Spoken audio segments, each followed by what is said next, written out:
Chapter 5. Protecting Security of Assets.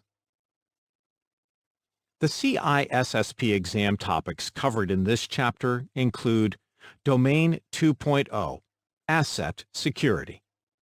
2.1, Identify and Classify Information and Assets. 2.1.1, Data Classification. 2.1.2, Asset Classification. 2.2, Establish information and asset handling requirements. 2.4, Manage data lifecycle. 2.4.1, Data roles, that is, owners, controllers, custodians, processors, users/subjects. 2.4.2, Data collection. 2.4.3, Data location.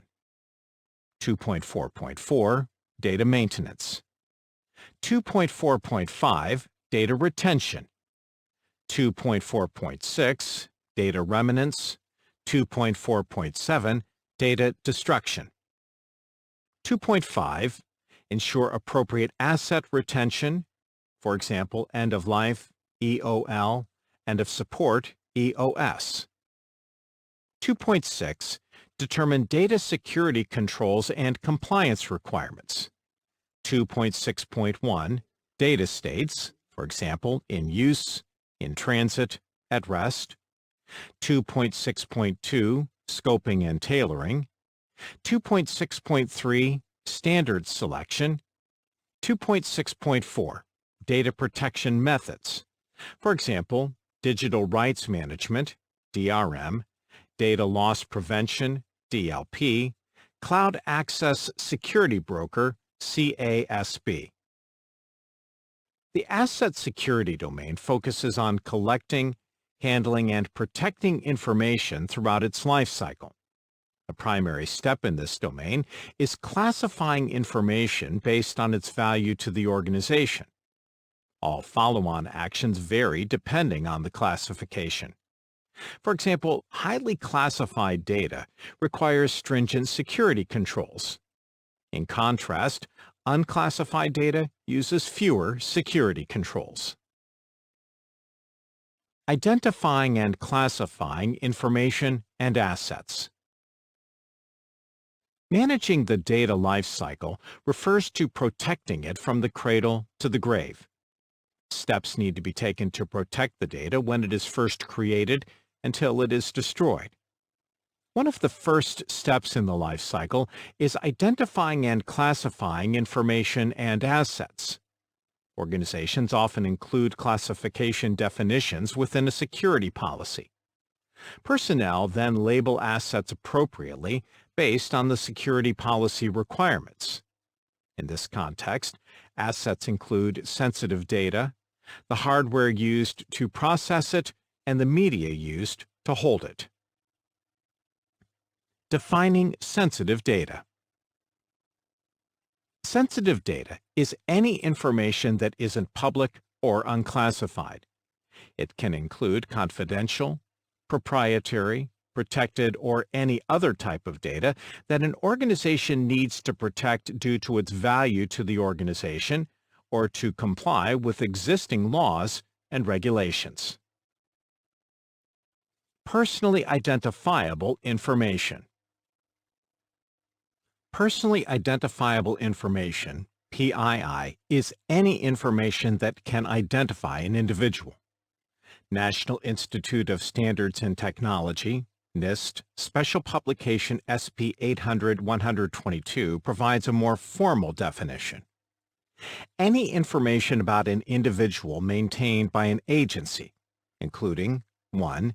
Any information that can be used to distinguish or trace an individual's identity, such as name, social security number, date and place of birth, mother's maiden name or biometric records, and 2.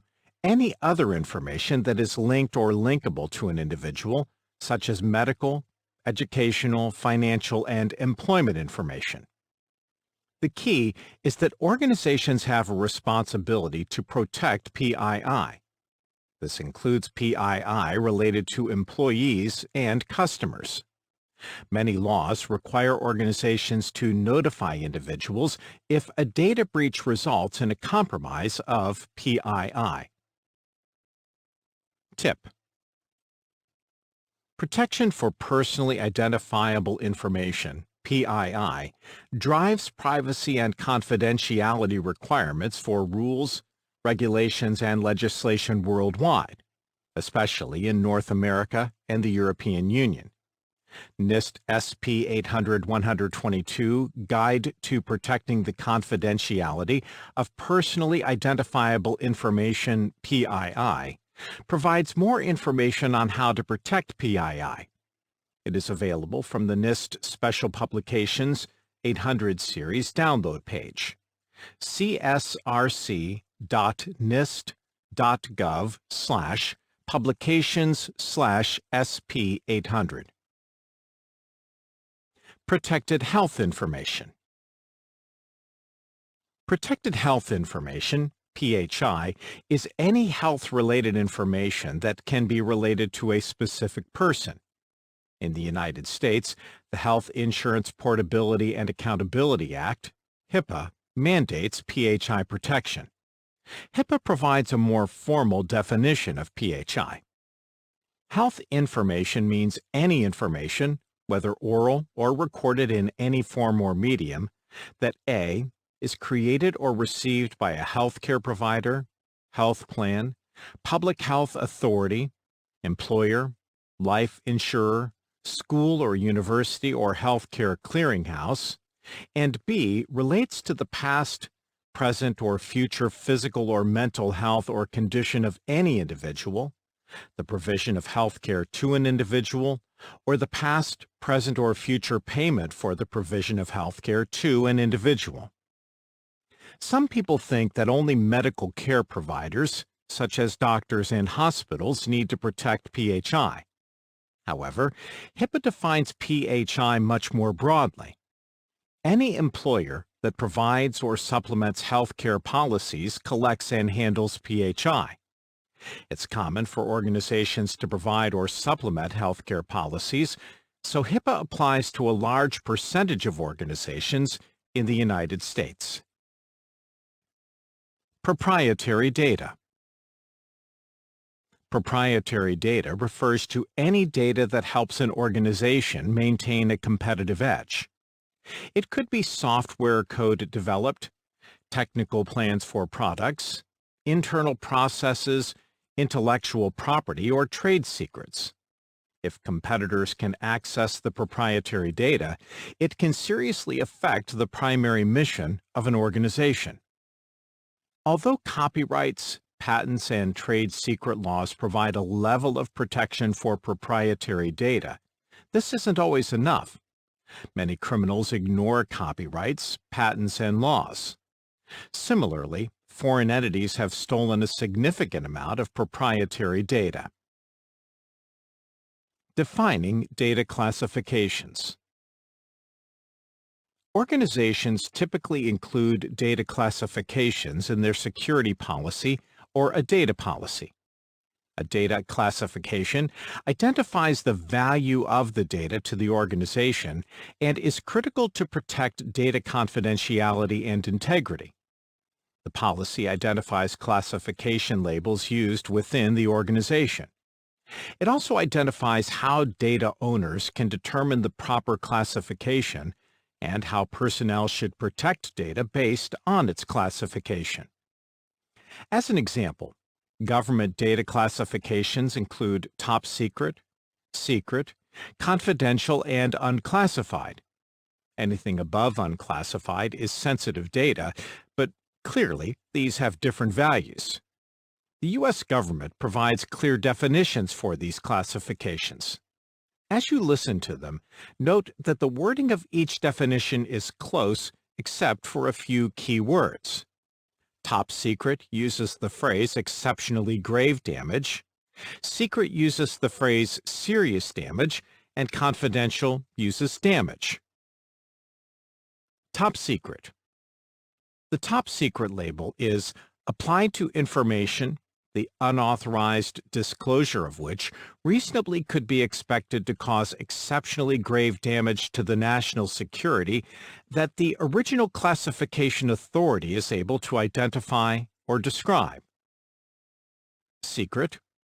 The secret label is applied to information, the unauthorized disclosure of which reasonably could be expected to cause serious damage to the national security that the original classification authority is able to identify or describe.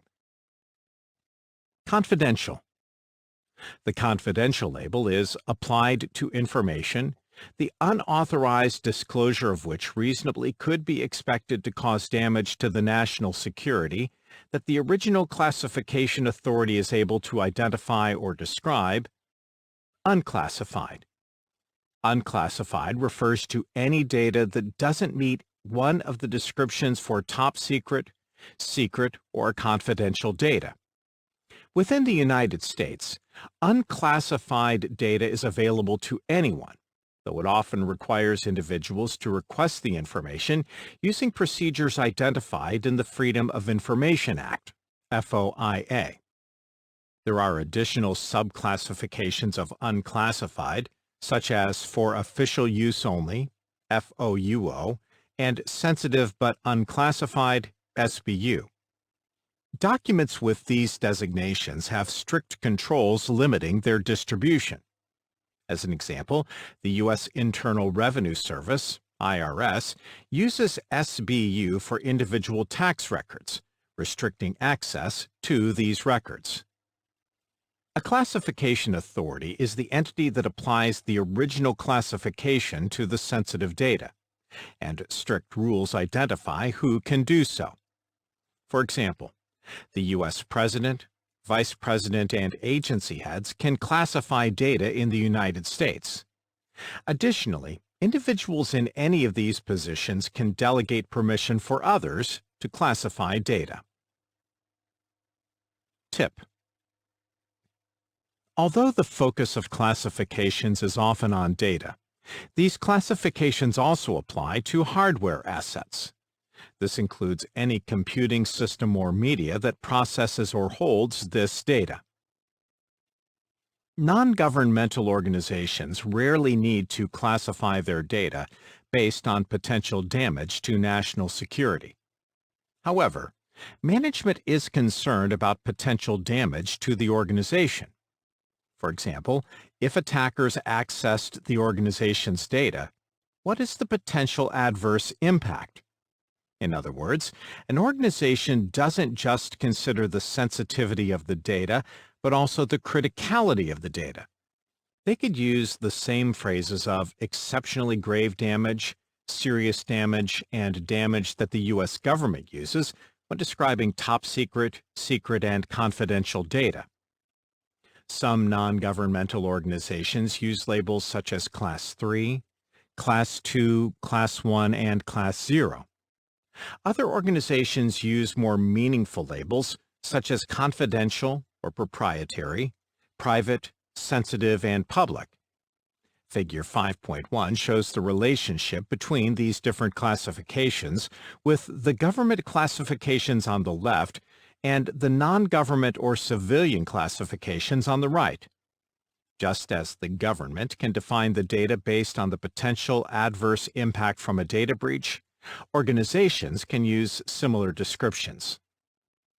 Both government and civilian classifications identify the relative value of the data to the organization, with top secret representing the highest classification for governments and confidential representing the highest classification for organizations in Figure 5.1. However, it's important to remember that organizations can use any labels they desire. When the labels in Figure 5.1 are used, sensitive information is any information that isn't unclassified when using the government labels or isn't public when using the civilian classifications. The following sections identify the meaning of some common non-government classifications. Remember, even though these are commonly used, there is no standard that all private organizations must use. Confidential or proprietary. The confidential or proprietary label typically refers to the highest level of classified data. In this context, a data breach would cause exceptionally grave damage to the mission of the organization. As an example, attackers have repeatedly attacked Sony, stealing more than 100 terabytes of data, including full-length versions of unreleased movies. These quickly showed up on file sharing sites, and security experts estimate that people downloaded these movies up to 1 million times. With pirated versions of the movies available, many people skipped seeing them when Sony ultimately released them. This directly affected Sony's bottom line. The movies were proprietary, and the organization might have considered it exceptionally grave damage. In retrospect, they may choose to label movies as confidential or proprietary and use the strongest access controls to protect them. Private. The private label refers to data that should stay private within the organization, but that doesn't meet the definition of confidential or proprietary data. In this context, a data breach would cause serious damage to the mission of the organization. Many organizations label PII and PHI data as private. It's also common to label internal employee data and some financial data as private. As an example, the payroll department of a company would have access to payroll data, but this data is not available to regular employees. Sensitive. Sensitive data is similar to confidential data. In this context, a data breach would cause damage to the mission of the organization. As an example, IT personnel within an organization might have extensive data about the internal network, including the layout, devices, operating systems, software, Internet protocol, IP addresses, and more. If attackers have easy access to this data, it makes it much easier for them to launch attacks. Management may decide they don't want this information available to the public, so they might label it as sensitive. Public. Public data is similar to unclassified data. It includes information posted in websites, brochures, or any other public source. Although an organization doesn't protect the confidentiality of public data, it does take steps to protect its integrity. For example, anyone can view public data posted on a website. However, an organization doesn't want attackers to modify this data, so it takes steps to protect it. Tip. Although some sources refer to sensitive information as any data that isn't public or unclassified, many organizations use sensitive as a label. In other words, the term sensitive information might mean one thing in one organization, but something else in another organization. For the CISSP exam, remember that sensitive information typically refers to any information that isn't public or unclassified. Civilian organizations aren't required to use any specific classification labels. However, it is important to classify data in some manner and ensure personnel understand the classifications. No matter what labels an organization uses, it still has an obligation to protect sensitive information. After classifying the data, an organization takes additional steps to manage it based on its classification. Unauthorized access to sensitive information can result in significant losses to an organization. However, basic security practices, such as properly marking, handling, storing, and destroying data and hardware assets based on classifications, helps prevent losses. Defining asset classifications. Asset classifications should match the data classifications. In other words, if a computer is processing top-secret data, The computer should also be classified as a top secret asset.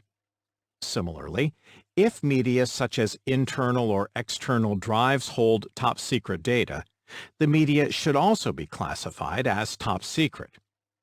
It is common to use clear marking on the hardware assets so that personnel are reminded of data that can be processed or stored on the asset.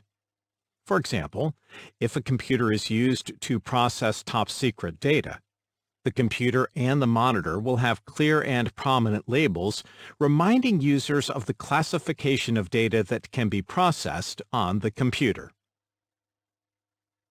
Understanding data states. It's important to protect data in all data states, including while it is at rest, in motion, and in use. Data at rest. Data at rest, sometimes called data on storage, is any data stored on media such as system hard drives, solid-state drives, SSDs, external USB drives, storage area networks, SANs, and backup tapes. Strong symmetric encryption protects data at rest. Data in transit. Data in transit, sometimes called data in motion or being communicated, is any data transmitted over a network. This includes data transmitted over an internal network using wired or wireless methods, and data transmitted over public networks, such as the Internet. A combination of symmetric and asymmetric encryption protects data in transit. Data in use. Data in use, also known as data being processed, refers to data in memory or temporary storage buffers while an application is using it. Applications often decrypt encrypted data before placing it in memory. This allows the application to work on it, but it's important to flush these buffers when the data is no longer needed. In some cases, it's possible for an application to work on encrypted data using homomorphic encryption. This limits the risk because memory doesn't hold unencrypted data. The best way to protect the confidentiality of data is to use strong encryption protocols discussed extensively in Chapter 6, Cryptography and Symmetric Key Algorithms. Additionally, strong authentication and authorization controls help prevent unauthorized access. As an example, consider a web application that retrieves credit card data for quick access and reuse with the user's permission for an e-commerce transaction. The credit card data is stored on a database server and protected while at rest, while in transit, and while in use. Database administrators take steps to encrypt sensitive data stored on the database server, data at rest. They would typically encrypt columns holding sensitive data, such as credit card data. Additionally, they would implement strong authentication and authorization controls to prevent unauthorized entities from accessing the database. When the web application sends a request for data from the web server, the database server verifies that the web application is authorized to retrieve the data, and, if so, the database server sends it. However, this entails several steps. For example, the database management system first retrieves and decrypts the data and formats it in a way that the web application can read it. The database server then uses a transport encryption algorithm to encrypt the data before transmitting it.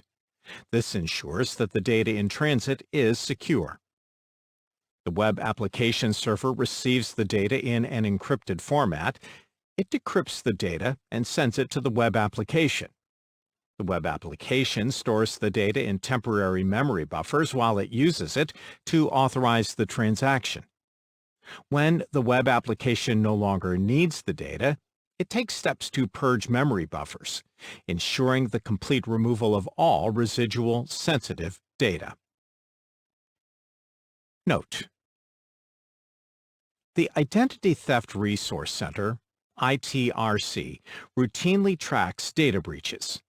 They post reports through their website, idtheftcenter.org that are free to anyone. In 2020, they tracked 1,108 data breaches, exposing more than 300 million known records. Determining compliance requirements. Every organization has a responsibility to learn what legal requirements apply to them and ensure they meet all the compliance requirements. This is especially important if an organization handles PII in different countries. Chapter 4, Laws, Regulations, and Compliance covers a wide assortment of laws and regulations that apply to organizations around the world. For any organization involved in e-commerce, this can get complex very quickly. An important point to remember is that an organization needs to determine what laws apply to it. Imagine a group of college students work together and create an app that solves a problem for them.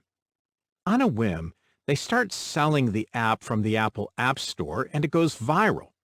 People around the world are buying the app, bringing cash windfalls to these students. It also brings major headaches. Suddenly, these college students need to be knowledgeable about laws around the world that apply to them. Some organizations have created a formal position called a compliance officer. The person filling this role ensures that the organization is conducting all business activities by following the laws and regulations that apply to the organization. Of course, this starts by first determining everywhere the organization operates and what compliance requirements apply. Determining data security controls. After defining data and asset classifications, you must define the security requirements and identify security controls to implement those requirements. Imagine that your organization has decided to use the data labels confidential/proprietary, private, sensitive, and public as described earlier. Management then decides on a data security policy dictating the use of specific security controls to protect data in these categories. The policy will likely address data stored in files, in databases, on servers such as email servers, on user systems, sent via email, and stored in the cloud. For this example, we're limiting the type of data to email only. Your organization has defined how it wants to protect email in each of the data categories. They've decided that any email in the public category doesn't need to be encrypted. However, email in all other categories, confidential/proprietary, private, and sensitive, must be encrypted when being sent, data in transit, and while stored on an email server, data at rest. Encryption converts clear text data into scrambled ciphertext and makes it more difficult to read. Using strong encryption methods, such as Advanced Encryption Standard with 256-bit keys, AES-256, makes it almost impossible for unauthorized personnel to read the text. Table 5.1 shows other security requirements for email that management has defined in their data security policy. Notice that data in the highest level of classification category, confidential/proprietary in this example, has the most security requirements defined in the security policy. Table 5.1, Securing Email Data. Classification, confidential/proprietary, highest level of protection for any data. Security requirements for email. Email and attachments must be encrypted with AES-256. Email and attachments remain encrypted except when viewed. Email can be sent only to recipients within the organization. Email can be opened and viewed only by recipients. Forwarded emails cannot be opened. Attachments can be opened and viewed, but not saved. Email contents cannot be copied and pasted into other documents. Email cannot be printed. Classification. Private. Examples include PII and PHI. Security requirements for email. Email and attachments must be encrypted with AES-256. Email and attachments remain encrypted except when viewed. Email can be sent only to recipients within the organization. Classification. Sensitive. Lowest level of protection for classified data. Security requirements for email. Email and attachments must be encrypted with AES-256. Classification. Public. Security requirements for email. Email and attachments can be sent in clear text. Note: the requirements listed in Table 5.1 are provided as an example only. Any organization could use these requirements or define other requirements that work for them. Security administrators use the requirements defined in the security policy to identify security controls. For Table 5.1, the primary security control is strong encryption using AES-256. Administrators should identify methodologies, making it easy for employees to meet the requirements. Although it's possible to meet all the requirements for securing emails shown in Table 5.1, doing so might require implementing other solutions. For example, several software companies sell a range of products that organizations can use to automate these tasks. Users apply relevant labels, such as confidential, private, sensitive, and public, to emails before sending them. These emails pass through a data loss prevention DLP server that detects the labels and applies the required protection. The settings for these DLP solutions can be configured for an organization's specific needs. Note: of course, Bolden James isn't the only organization that creates and sells DLP software. Other companies that provide similar DLP solutions include Titus and Spirion. Table 5.1 shows possible requirements that your organization might want to apply to email.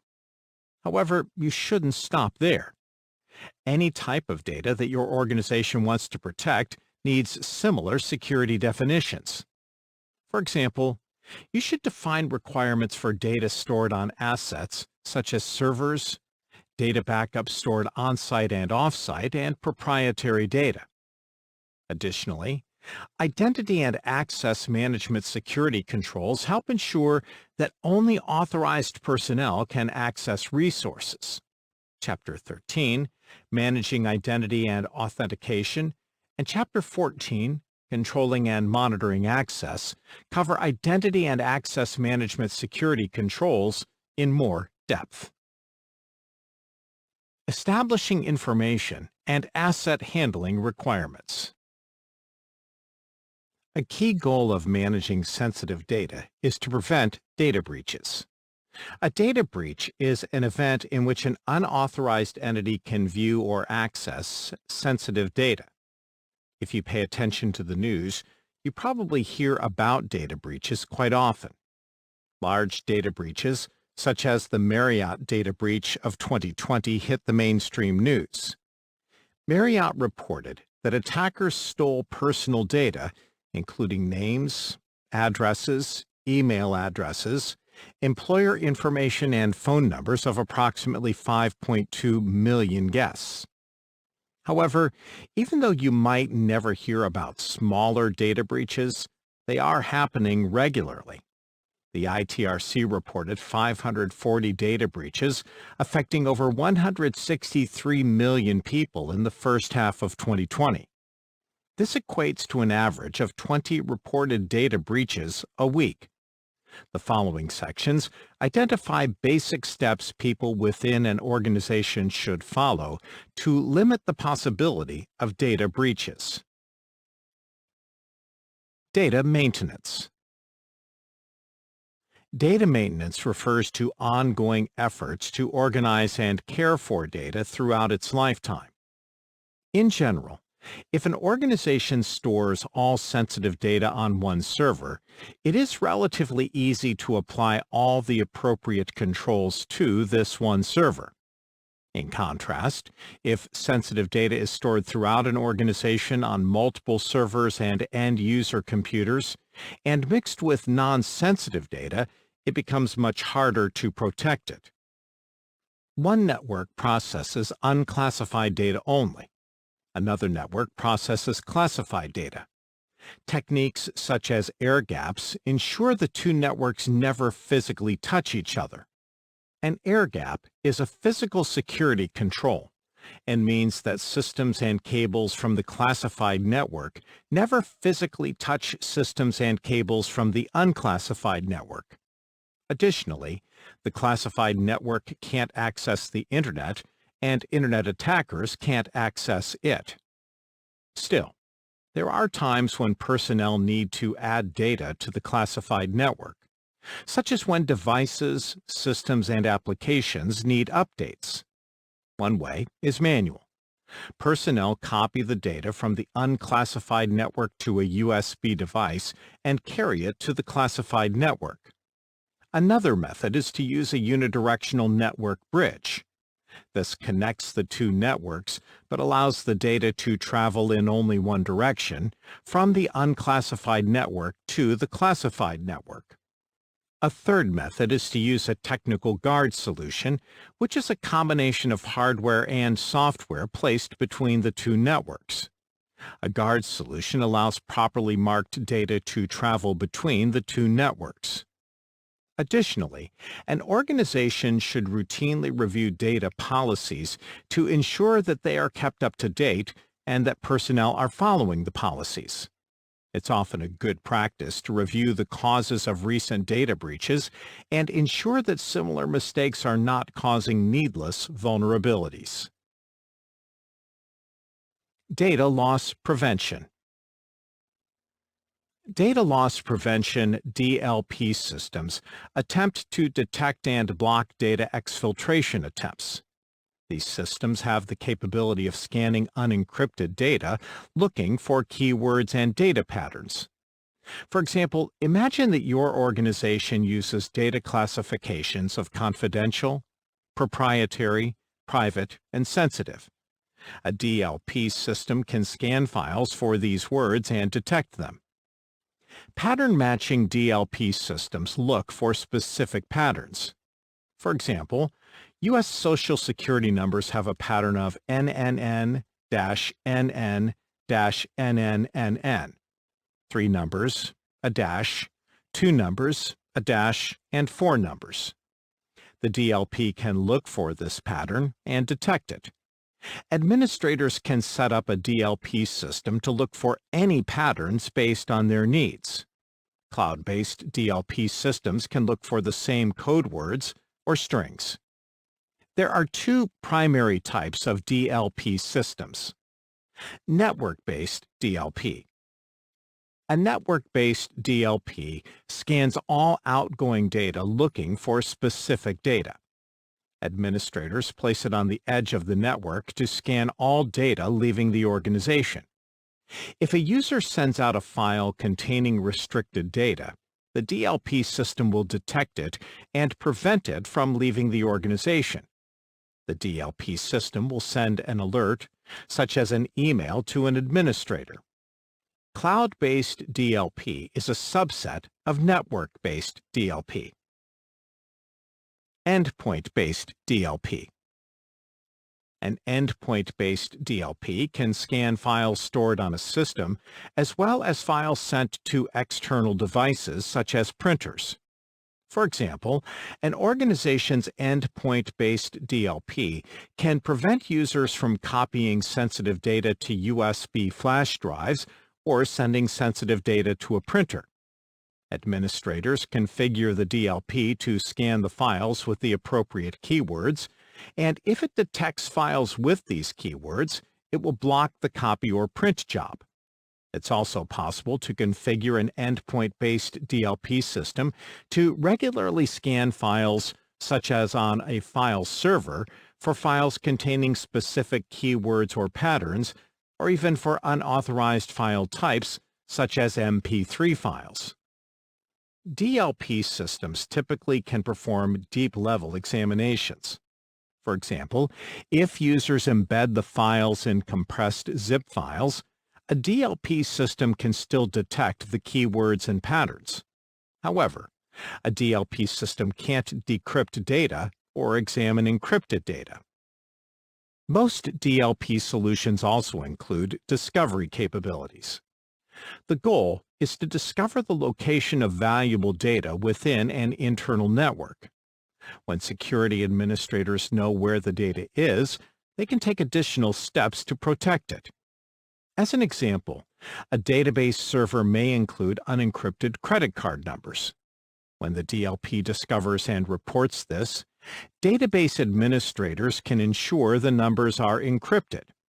As another example, company policy may dictate that employee laptops do not contain any PII data. A DLP content discovery system can search these and discover any unauthorized data. Additionally, many content discovery systems can search cloud resources used by an organization. Marking sensitive data and assets. Marking, often called labeling sensitive information, ensures that users can easily identify the classification level of any data. The most important information that a mark or a label provides is the classification of the data. For example, a label of top secret makes it clear to anyone who sees the label that the information is classified top secret. When users know the value of the data, they are more likely to take appropriate steps to control and protect it based on the classification. Marking includes both physical and electronic marking and labels. Physical labels indicate the security classification for the data stored on assets such as media or processed on a system. For example, if a backup tape includes secret data, a physical label attached to the tape makes it clear to users that it holds secret data. Similarly, if a computer processes sensitive information, the computer would have a label indicating the highest classification of information that it processes. A computer used to process confidential, secret, and top secret data should be marked with a label indicating that it processes top secret data. Physical labels remain on the system or media throughout its lifetime. Marking also includes using digital marks or labels. A simple method is to include the classification as a header or footer in a document, or embed it as a watermark. A benefit of these methods is that they also appear on printouts. Even when users include headers and footers on printouts, most organizations require users to place printed, sensitive documents within a folder that includes a label or cover page clearly indicating the classification. Headers aren't limited to files. Backup tapes often include header information, and the classification can be included in this header. Another benefit of headers, footers, and watermarks is that DLP systems can identify documents that include sensitive information and apply the appropriate security controls. Some DLP systems will also add metadata tags to the document when they detect that the document is classified. These tags provide insight into the document's contents and help the DLP system handle it appropriately. Similarly, some organizations mandate specific desktop backgrounds on their computers. For example, a system used to process proprietary data might have a black desktop background with the word proprietary in white and a wide orange border. The background could also include statements such as, "This computer processes proprietary data," and statements reminding users of their responsibilities to protect the data. In many secure environments, personnel also use labels for unclassified media and equipment. This prevents an error of omission where sensitive information isn't marked. For example, if a backup tape holding sensitive data isn't marked, a user might assume it only holds unclassified data. However, if the organization marks unclassified data to unlabeled media would be easily noticeable, and the user would view an unmarked tape with suspicion. Organizations often identify procedures to downgrade media. For example, if a backup tape includes confidential information, an administrator might want to downgrade the tape to unclassified. The organization would identify trusted procedures that will purge the tape of all usable data. After administrators purge the tape, they can then downgrade it and replace the labels. However, many organizations prohibit downgrading media at all. For example, a data policy might prohibit downgrading a backup tape that contains top-secret data. Instead, the policy might mandate destroying this tape when it reaches the end of its life cycle. Similarly, it is rare to downgrade a system.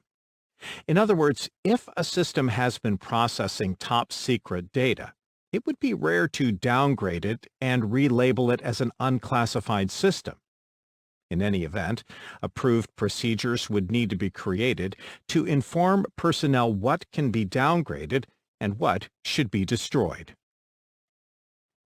Note: if media or a computing system needs to be downgraded to a less sensitive classification, it must be sanitized using appropriate procedures as described in the section Data Destruction later in this chapter. However, it's often safer and easier just to purchase new media or equipment rather than follow through with the sanitization steps for reuse. Handling sensitive information and assets. Handling refers to the secure transportation of media through its lifetime.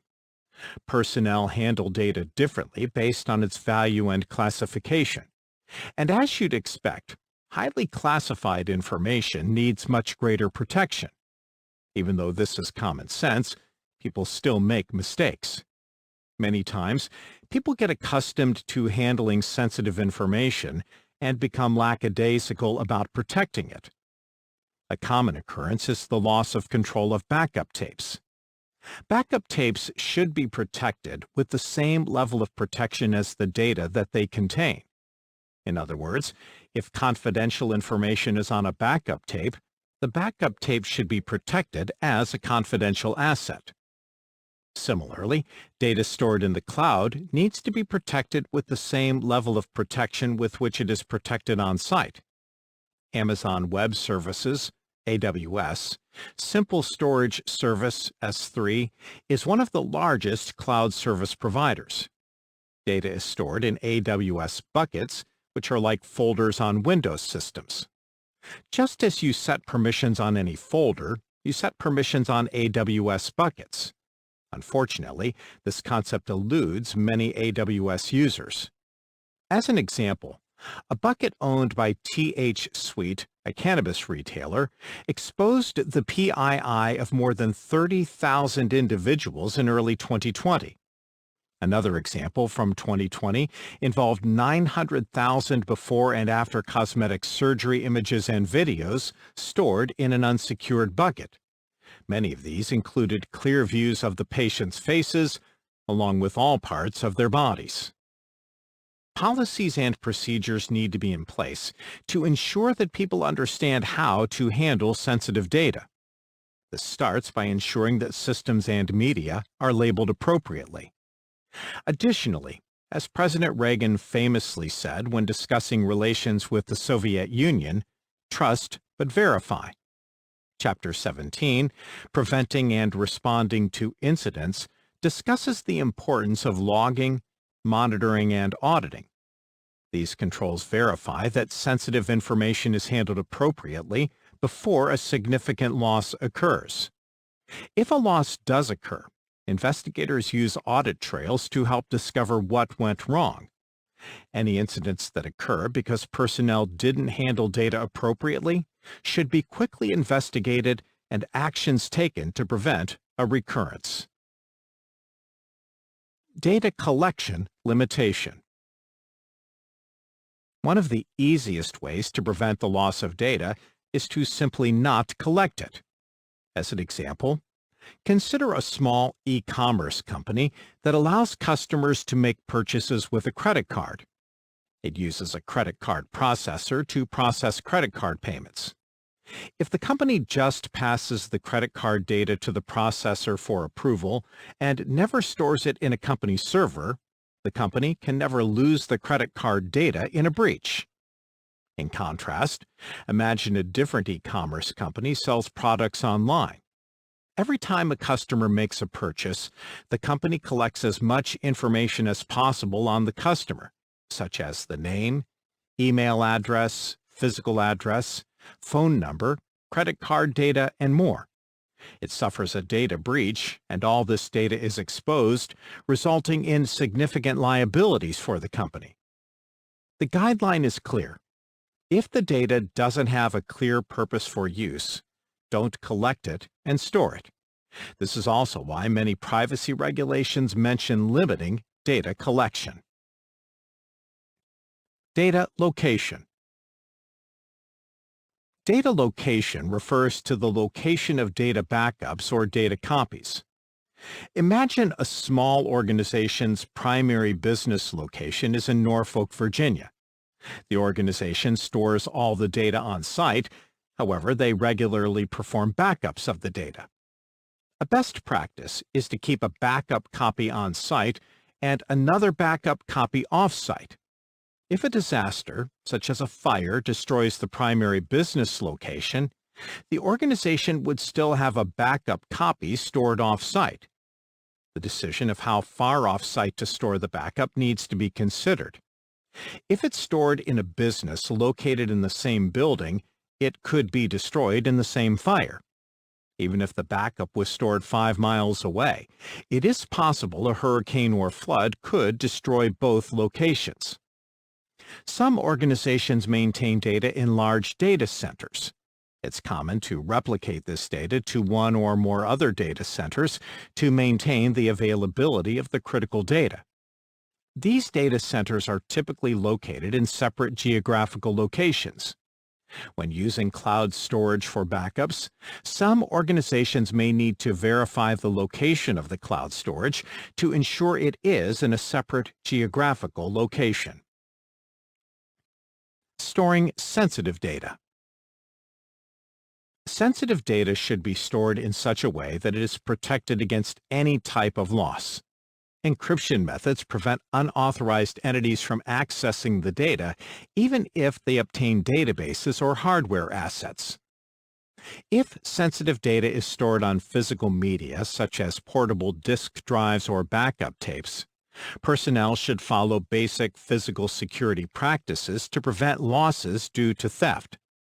This includes storing these devices in locked safes or vaults, or within a secure room that includes several additional physical security controls. For example, a server room includes physical security measures to prevent unauthorized access. So storing portable media within a locked cabinet in a server room would provide strong protection. Additionally, environmental controls protect the media. This includes temperature and humidity controls, such as heating, ventilation, and air conditioning (HVAC) systems. Here's a point that end users often forget. The value of any sensitive data is much greater than the value of the media holding the sensitive data. In other words, it's cost-effective to purchase high-quality media, especially if the data will be stored for a long time, such as on backup tapes. Similarly, the purchase of high-quality USB flash drives with built-in encryption is worth the cost. Some of these USB flash drives include biometric authentication mechanisms using fingerprints, which provide added protection. Note: Encryption of sensitive data provides an additional layer of protection and should be considered for any data at rest. If data is encrypted, it becomes much more difficult for an attacker to access it, even if it is stolen. Data destruction. When an organization no longer needs sensitive data, personnel should destroy it. Proper destruction ensures that it cannot fall into the wrong hands and result in unauthorized disclosure. Highly classified data requires different steps to destroy it than data classified at a lower level. An organization's security policy or data policy should define the acceptable methods of destroying data based on the data's classification. For example, an organization may require the complete destruction of media holding highly classified data, but allow personnel to use software tools to overwrite data files classified at a lower level. NIST SP 888 Revision 1, Guidelines for Media Sanitization, provides comprehensive details on different sanitization methods. Sanitization methods, such as clearing, purging, and destroying, help ensure that data cannot be recovered. Proper sanitization steps remove all sensitive data before disposing of a computer. This includes removing or destroying data on non-volatile memory, internal hard drives, and solid-state drives, SSDs. It also includes removing all CDs/DVDs and Universal Serial Bus, USB drives. Sanitization can refer to the destruction of media or using a trusted method to purge classified data from the media without destroying it. Eliminating data remnants. Data remnants is the data that remains on media after the data was supposedly erased. It typically refers to data on a hard drive as residual magnetic flux or slack space. If media includes any type of private and sensitive data, it is important to eliminate data remnants. Slack space is the unused space within a disk cluster. Operating systems store files on hard disk drives in clusters, which are groups of sectors, the smallest storage unit on a hard disk drive. Sector and cluster sizes vary, but for this example, imagine a cluster size of 4,096 bytes and a file size of 1,024 bytes. After storing the file, the cluster would have 3,072 bytes of unused space or slack space. Some operating systems fill this slack space with data from memory.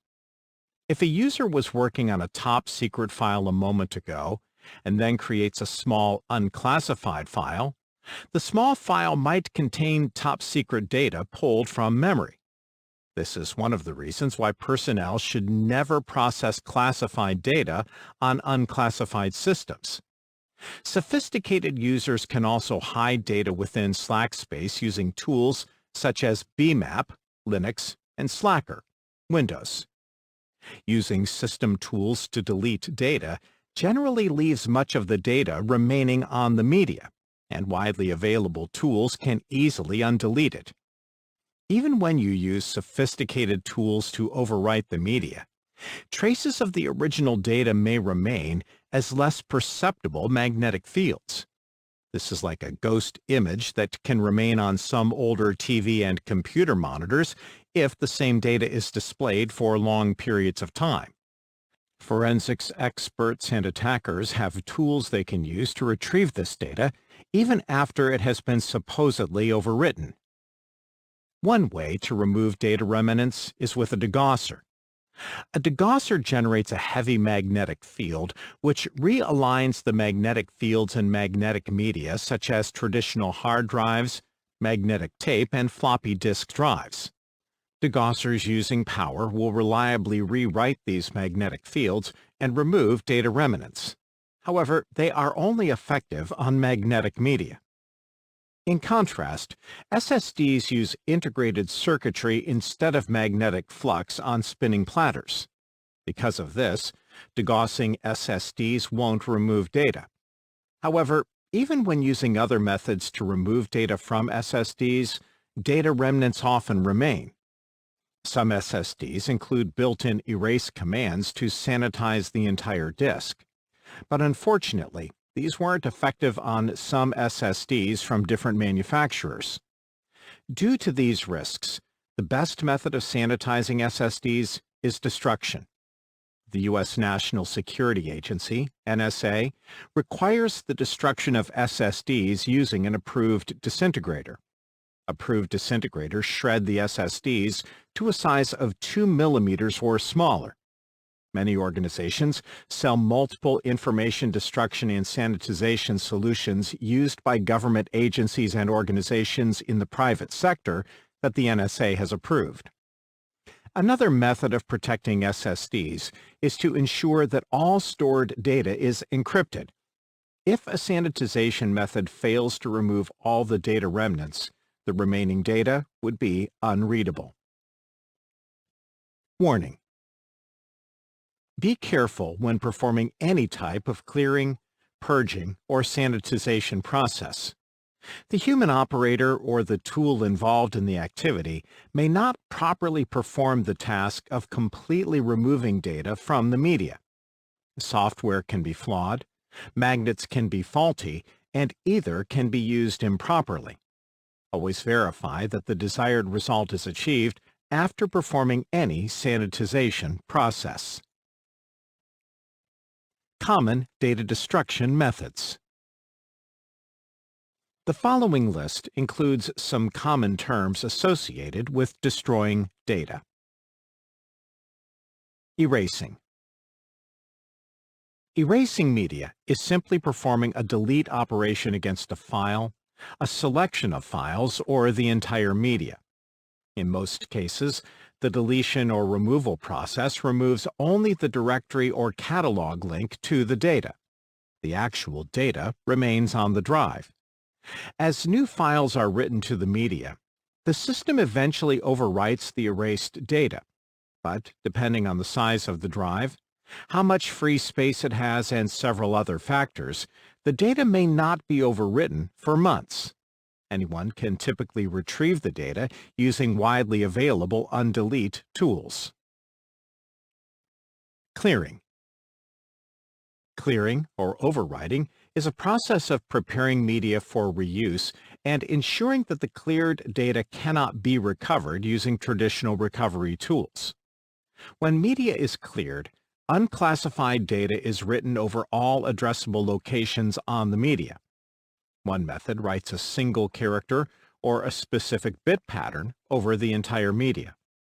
A more thorough method writes a single character over the entire media, writes the character's complement over the entire media, and finishes by writing random bits over the entire media.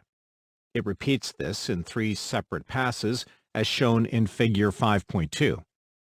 Although this sounds like the original data is lost forever, it may be possible to retrieve some of the original data using sophisticated laboratory or forensics techniques. Additionally, not all types of data storage respond well to clearing techniques.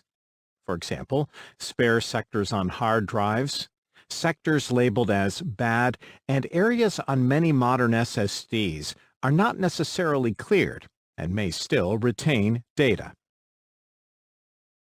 Purging. Purging is a more intense form of clearing that prepares media for reuse in less secure environments. It provides a level of assurance that the original data is not recoverable using any known methods. The purging process will repeat the clearing process multiple times and may combine it with another method such as degaussing to completely remove the data. Even though purging is intended to remove all data remnants, it isn't always trusted. For example, the U.S. government doesn't consider any purging method acceptable to purge top-secret data. Media labeled top secret will always remain top secret until it is destroyed. Degaussing. A degausser creates a strong magnetic field that erases data on some media in a process called degaussing. Technicians commonly use degaussing methods to remove data from magnetic tapes, with the goal of returning the tape to its original state. It is possible to degauss hard disks, but we don't recommend it. Degaussing a hard disk will normally destroy the electronics used to access the data. However, you won't have any assurance that all the data on the disk has actually been destroyed. Someone could open the drive in a clean room and install the platters on a different drive to read the data. Degaussing does not affect optical CDs, DVDs, or SSDs. Destruction. Destruction is the final stage in the life cycle of media, and is the most secure method of sanitizing media. When destroying media, ensure that the media cannot be reused or repaired, and that data cannot be extracted from the destroyed media. Methods of destruction include incineration, crushing, shredding, disintegration, and dissolving using caustic or acidic chemicals. Some organizations remove the platters and highly classified disk drives and destroy them separately. Note: when organizations donate or sell used computer equipment, they often remove and destroy storage devices that hold sensitive data rather than attempting to purge them. This eliminates the risk that the purging process wasn't complete, thus resulting in a loss of confidentiality. Declassification involves any process that purges media or a system in preparation for reuse in an unclassified environment. Sanitization methods can be used to prepare media for declassification, but often the efforts required to securely declassify media are significantly greater than the cost of new media for a less secure environment. Additionally, even though purged data is not recoverable using any known methods, there is a remote possibility that an unknown method is available. Instead of taking the risk, many organizations choose not to declassify any media and instead destroy it when it is no longer needed. Cryptographic erasure. If data is encrypted on a device, it's possible to use cryptographic erasure or crypto shredding to destroy the data. However, these terms are misleading. They don't erase or shred the data. Instead, they destroy the encryption key, or both the encryption key and decryption key if two are used. With the cryptographic keys erased, data remains encrypted and can't be accessed. When using this method, you should use another method to overwrite the data. If the original encryption isn't strong, someone may be able to decrypt it without the key. Additionally, there are often backups of cryptographic keys, and if someone discovers a backup key, they can still access the data. When using cloud storage, destroying the cryptographic keys may be the only form of secure deletion available to an organization. Ensuring appropriate data and asset retention. Retention requirements apply to data or records, media holding sensitive data, systems that process sensitive data, and personnel who have access to sensitive data.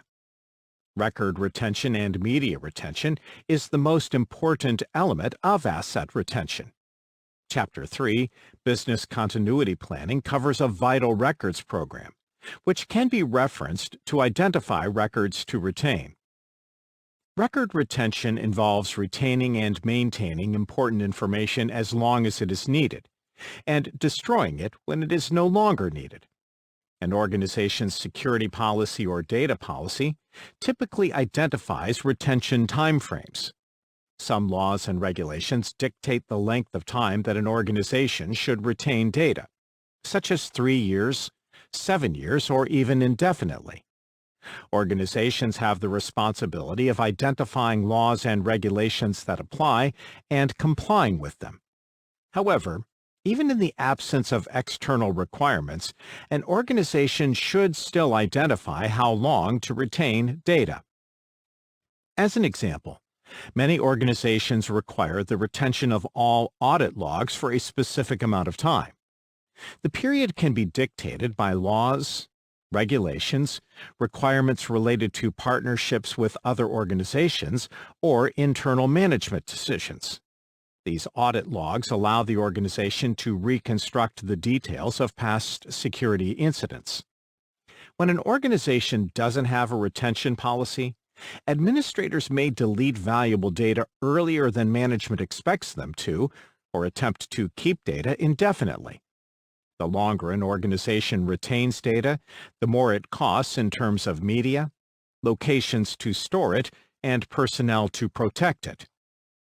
End of life, EOL, end of support, EOS, and end of service life, EOSL, can apply to either software or hardware. In the context of asset retention, they apply directly to hardware assets. Most vendors refer to EOL as the time when they stop offering a product for sale. However, they will still support the products they've sold, at least for a while. EOS refers to the time when this support ends. Most hardware is on a refresh cycle based on the EOL and EOS timeframes. Organizations sometimes retain legacy hardware to access older data, such as data on tape drives. Real-world scenario. Retention policies can reduce liabilities. Saving data longer than necessary also presents unnecessary legal issues. As an example, aircraft manufacturer Boeing was once the target of a class action lawsuit. Attorneys for the claimants learned that Boeing had a warehouse filled with 14,000 email backup tapes and demanded the relevant tapes. Not all the tapes were relevant to the lawsuit, but Boeing had to first restore the 14,000 tapes and examine the content before they could turn them over. Boeing ended up settling the lawsuit for $92.5 million, and analysts speculated that there would have been a different outcome if those 14,000 tapes hadn't existed. The Boeing lawsuit is an extreme example, but it's not the only one. These events have prompted many companies to implement aggressive email retention policies. It is not uncommon for an email policy to require the deletion of all emails older than 6 months. These policies are often implemented using automated tools that search for old emails and delete them without any user or administrator intervention. A company cannot legally delete potential evidence after a lawsuit is filed. However, if a retention policy dictates deleting data after a specific amount of time, it is legal to delete this data before any lawsuits have been filed. Not only does this practice prevent wasting resources to store unneeded data, it also provides an added layer of legal protection against wasting resources by looking through old, irrelevant information. Data protection methods. One of the primary methods of protecting the confidentiality of data is encryption, as discussed in the Understanding Data States section earlier in this chapter. DLP methods, discussed in the Data Loss Prevention section earlier in this chapter, help prevent data from leaving the network or even leaving a computer system. This section covers some additional data protection methods. Digital rights management. Digital rights management, DRM methods, attempt to provide copyright protection for copyrighted works. The purpose is to prevent the unauthorized use, modification, and distribution of copyrighted works, such as intellectual property. Here are some methods associated with DRM solutions. DRM license. A license grants access to a product and defines the terms of use. A DRM license is typically a small file that includes the terms of use along with the decryption key that unlocks access to the product. Persistent online authentication. Persistent online authentication, also known as always-on DRM, requires a system to be connected with the Internet to use a product. The system periodically connects with an authentication server, and if the connection or authentication fails, DRM blocks the use of the product. Continuous audit trail. A continuous audit trail tracks all use of a copyrighted product. When combined with persistence, it can detect abuse, such as concurrent use of a product simultaneously, but in two geographically different locations. Automatic expiration. Many products are sold on a subscription basis. For example, you can often rent new streaming movies, but these are only available for a limited time, such as 30 days. When the subscription period ends, an automatic expiration function blocks any further access. As an example, imagine you dreamed up a fantastic idea for a book. When you awoke, you vigorously wrote down everything you remembered. In the following year, you spent every free moment you had developing the idea and eventually published your book. To make it easy for some people to read your book, you included a portable document format, PDF version of the book. You were grateful to see it skyrocket onto bestseller lists. You're on track for financial freedom to develop another great idea that came to you in another dream. Unfortunately, someone copied the PDF file and posted it on the dark web. People from around the world found it and then began selling it online for next to nothing, claiming that they had your permission to do so. Of course, you didn't give them permission. Instead, they were collecting money from your year of work while your revenue sales began to tumble. This type of copying and distribution, commonly called pirating, has enriched criminals for years. Not only do they sell books they didn't write, but they also copy and sell music, videos, video games, software, and more. Some DRM methods attempt to prevent the copying, printing, and forwarding of protected materials. Digital watermarks are sometimes placed within audio or video files using steganography. They don't prevent copying, but can be used to detect the unauthorized copying of a file. They can also be used for copyright enforcement and prosecution. Similarly, metadata is sometimes placed into files to identify the buyer. Many organizations and individuals are opposed to DRM. They claim it restricts the fair use of materials they purchase.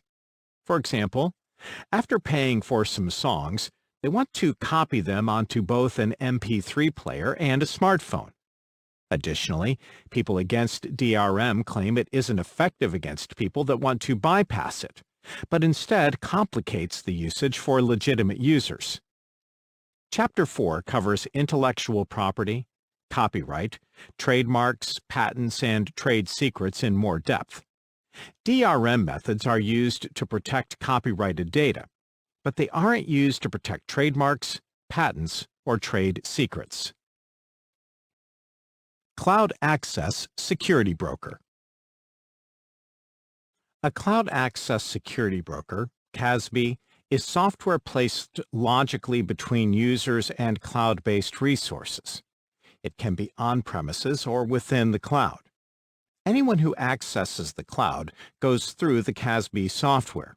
It monitors all activity and enforces administrator-defined security policies.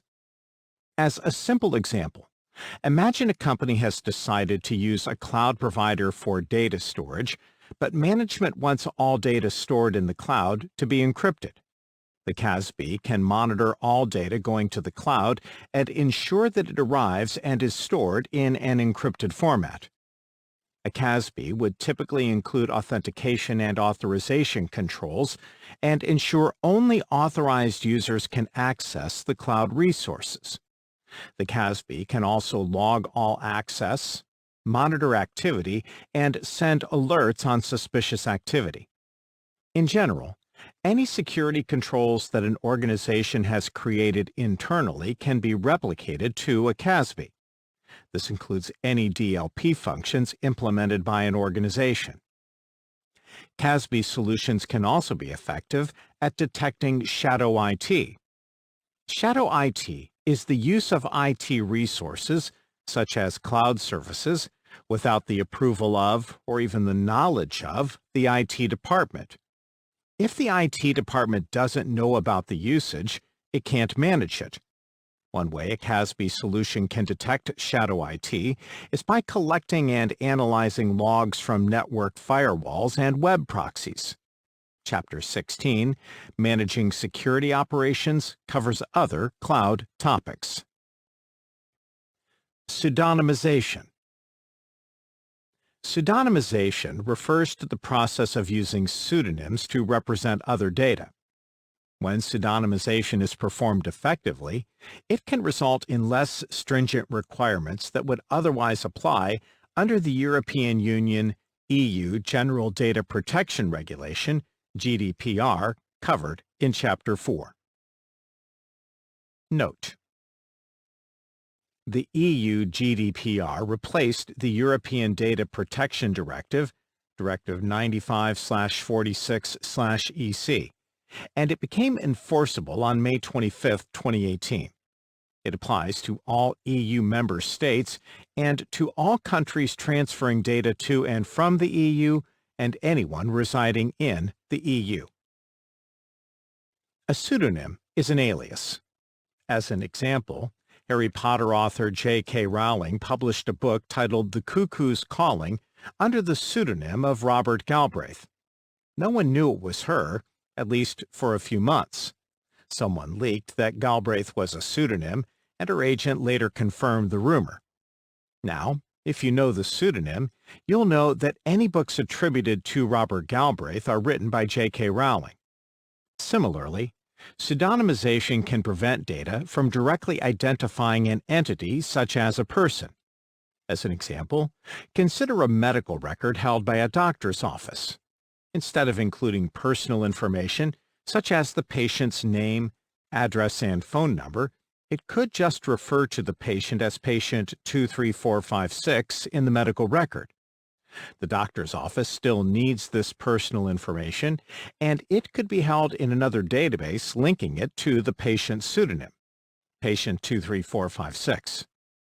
Note that in this example, the pseudonym, patient 23456, refers to several pieces of information on the person.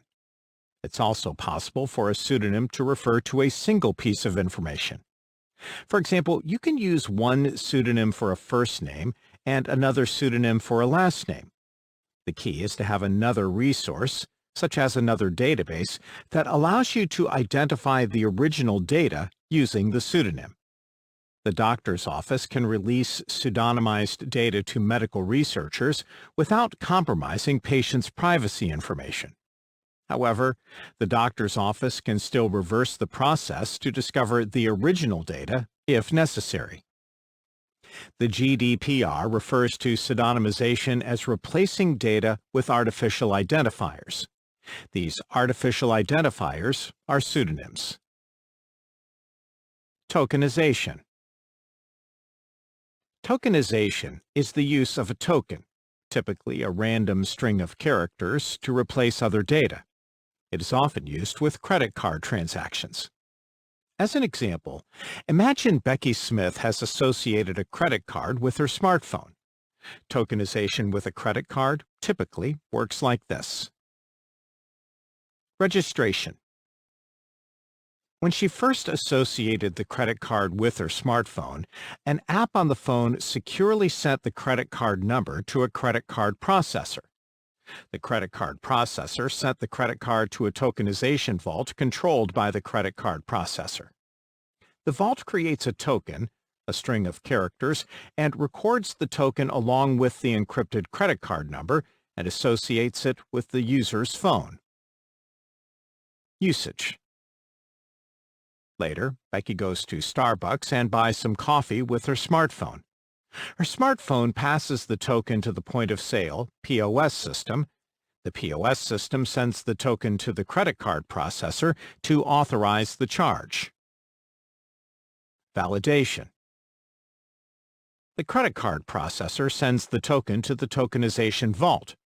The vault answers with the unencrypted credit card data, and the credit card processor then processes the charge. Completing the sale. The credit card processor sends a reply to the POS system indicating the charge is approved and credits the seller for the purchase. In the past, credit card data has been intercepted and stolen at the POS system. However, when tokenization is used, the credit card number is never used or known to the POS system. The user transfers it once to the credit card processor, and the credit card processor stores an encrypted copy of the credit card data along with a token matched to this credit card. Later, the user presents the token, and the credit card processor validates the token through the tokenization vault. E-commerce sites that have recurring charges also use tokenization. Instead of the e-commerce site collecting and storing credit card data, the site obtains a token from the credit card processor. The credit card processor creates the token, stores an encrypted copy of the credit card data, and processes charge the same way as it does for a POS system. However, the e-commerce site doesn't hold any sensitive data. Even if an attacker obtained a token and tried to make a charge with it, it would fail because the charges are only accepted from the e-commerce site. Note: tokenization is similar to pseudonymization. Pseudonymization uses pseudonyms to represent other data. Tokenization uses tokens to represent other data. Neither the pseudonym nor the token has any meaning or value outside the process that creates them and links them to the other data. Pseudonymization is most useful when releasing a dataset to a third party, such as researchers aggregating data without releasing any privacy data to the third party. Tokenization allows a third party, such as a credit card processor, to know the token and the original data. However, no one else knows both the token and the original data. Anonymization. If you don't need personal data, another option is to use anonymization. Anonymization is the process of removing all relevant data so that it is theoretically impossible to identify the original subject or person. If done effectively, the GDPR is no longer relevant for the anonymized data. However, it can be difficult to truly anonymize the data. Data inference techniques may be able to identify individuals, even if personal data is removed. This is sometimes referred to as re-identification of anonymized data. As an example, consider a database that includes a listing of all the actors who have starred or co-starred in movies in the last 75 years, along with the money they earned for each movie. The database has 3 tables. The actor table includes the actor names, the movie table lists the movie names, and the payment table reports the amount of money each actor earned for each movie. The 3 tables are linked so that you can query the database and easily identify how much money any actor earned for any movie. If you removed the names from the actor table, it no longer includes personal data, but it is not truly anonymized. For example, Gene Hackman has been in more than 70 movies, and no other actor has been in all the same movies. If you identify those movies, you can now query the database and learn exactly how much he earned for each of those movies, even though his name was removed from the database, and that was the only obvious personal data in the database. Data inference techniques can identify records applying to him. Randomized masking can be an effective method of anonymizing data. Masking swaps data in individual data columns so that records no longer represent the actual data. However, the data still maintains aggregate values that can be used for other purposes, such as scientific purposes. As an example, Table 5.2 shows 4 records in a database with the original values. An example of aggregated data is the average age of the 4 people, which is 29. Table 5.2. Unmodified data within a database. First name, Joe, last name, Smith, age 25. First name, Sally, last name, Jones, age 28. First name, Bob, last name, Johnson, age 37. First name, Maria, last name, Doe, age 26. Table 5.3 shows the records after data has been swapped around, effectively masking the original data. Notice that this becomes a random set of first names, a random set of last names, and a random set of ages. It looks like real data, but none of the columns relate to each other. However, it is still possible to retrieve aggregated data from the table. The average age is still 29. Table 5.3, Masked data. First name, Sally, last name, Doe, age 37. First name, Maria, last name, Johnson, age 25. First name, Bob, last name, Smith, age 28. First name, Joe, last name, Jones, age 26. Someone familiar with the dataset may be able to reconstruct some of the data if the table has only 3 columns and only 4 records. However, this is an effective method of anonymizing data if the table has a dozen columns and thousands of records. Unlike pseudonymization and tokenization, anonymization cannot be reversed. After the data is randomized using an anonymization process, it cannot be returned to the original state. Understanding data roles. Many people within an organization manage, handle, and use data, and they have different requirements based on their roles. Different documentation refers to these roles a little differently. Some of the terms you may see match the terminology used in some NIST documents, and other terms match some of the terminology used in the EU GDPR. When appropriate, we've listed the source so that you can dig into these terms a little deeper if desired. One of the most important concepts here is ensuring that personnel know who owns information and assets. The owners have a primary responsibility of protecting the data and assets. Data owners. The data owner, sometimes referred to as the organizational owner or senior manager, is the person who has ultimate organizational responsibility for data. The owner is typically the chief executive officer, CEO, president, or a department head, DH. Data owners identify the classification of data and ensure that it is labeled properly.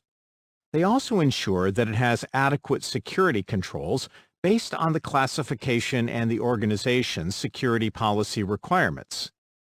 Owners may be liable for negligence if they fail to perform due diligence in establishing and enforcing security policies to protect and sustain sensitive data.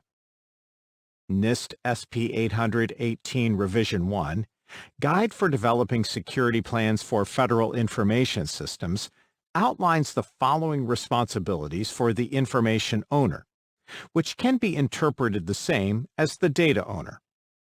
Establishes the rules for appropriate use and protection of the subject data/information, rules of behavior. Provides input to information system owners regarding the security requirements and security controls for the information system or systems where the information resides. Decides who has access to the information system and with what types of privileges or access rights. Assists in the identification and assessment of the common security controls where the information resides. Note: NIST SP 800-18 frequently uses the phrase rules of behavior, which is effectively the same as an acceptable use policy, AUP. Both outline the responsibilities and expected behavior of individuals and state the consequences of not complying with the rules or AUP. Additionally, individuals are required to periodically acknowledge that they have read, understand and agree to abide by the rules or AUP.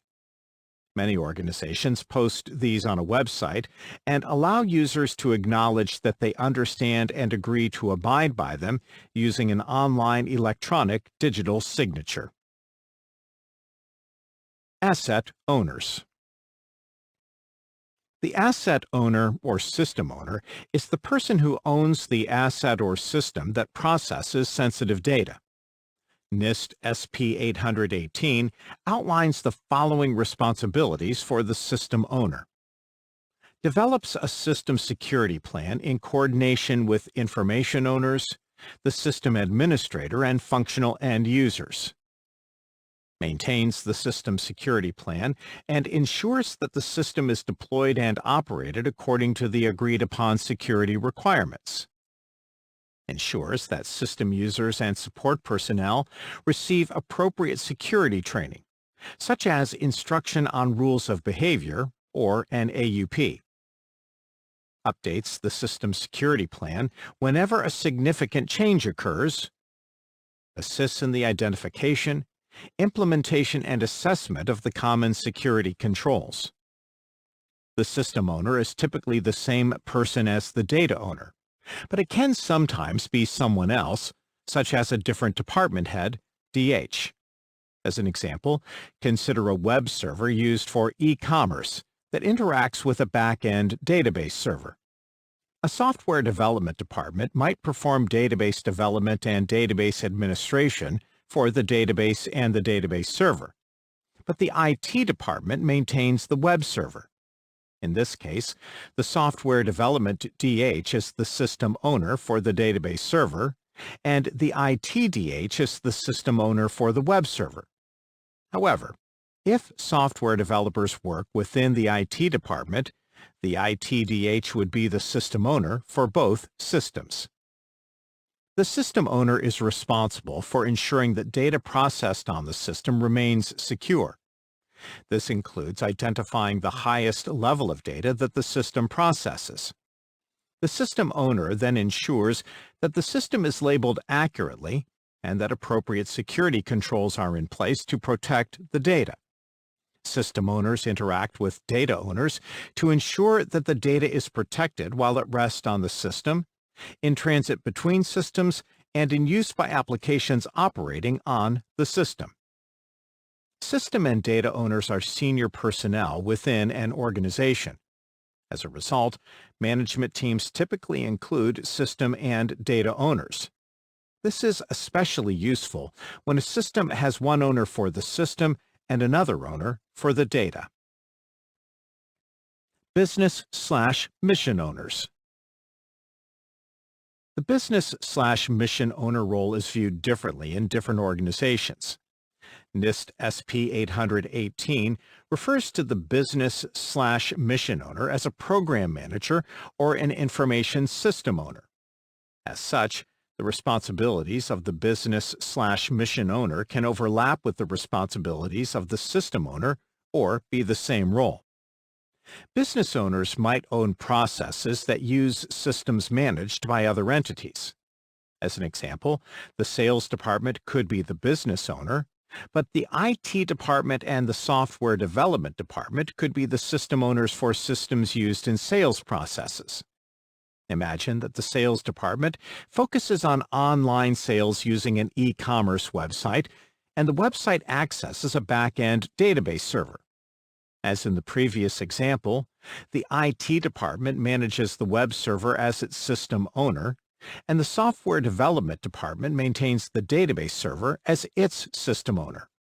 Even though the sales department doesn't own these systems, it does own the business processes that generate sales using these systems. In businesses, business owners are responsible for ensuring that systems provide value to the organization. This sounds obvious. However, compare this with IT departments. If there are any successful attacks or data breaches, the fault is likely to fall on them. IT departments often recommend security controls or systems that don't add immediate value to the organization, but reduce overall risks. The business owner is responsible for evaluating these recommendations and may decide that the potential loss related to the risks they eliminate is less than the loss of revenue they'll cause. Another way of looking at this is by comparing the conflict between cost centers and profit centers. The IT department doesn't generate revenue. Instead, it is a cost center generating costs. In contrast, the business side generates revenue as a profit center. Costs generated by the IT department may reduce risks, but they eat up profits generated by the business side. The business side may view the IT department as spending money, reducing profits, and making it more difficult for the business to generate profits. Similarly, the IT department may think that the business side isn't interested in reducing risks, at least until a costly security incident occurs. Organizations often implement IT governance methods such as control objectives for information and related technology, COBIT. These methods help business owners and mission owners balance security control requirements with business or mission needs. The overall goal is to provide a common language that all stakeholders can use to meet security and business needs. Data processors and data controllers.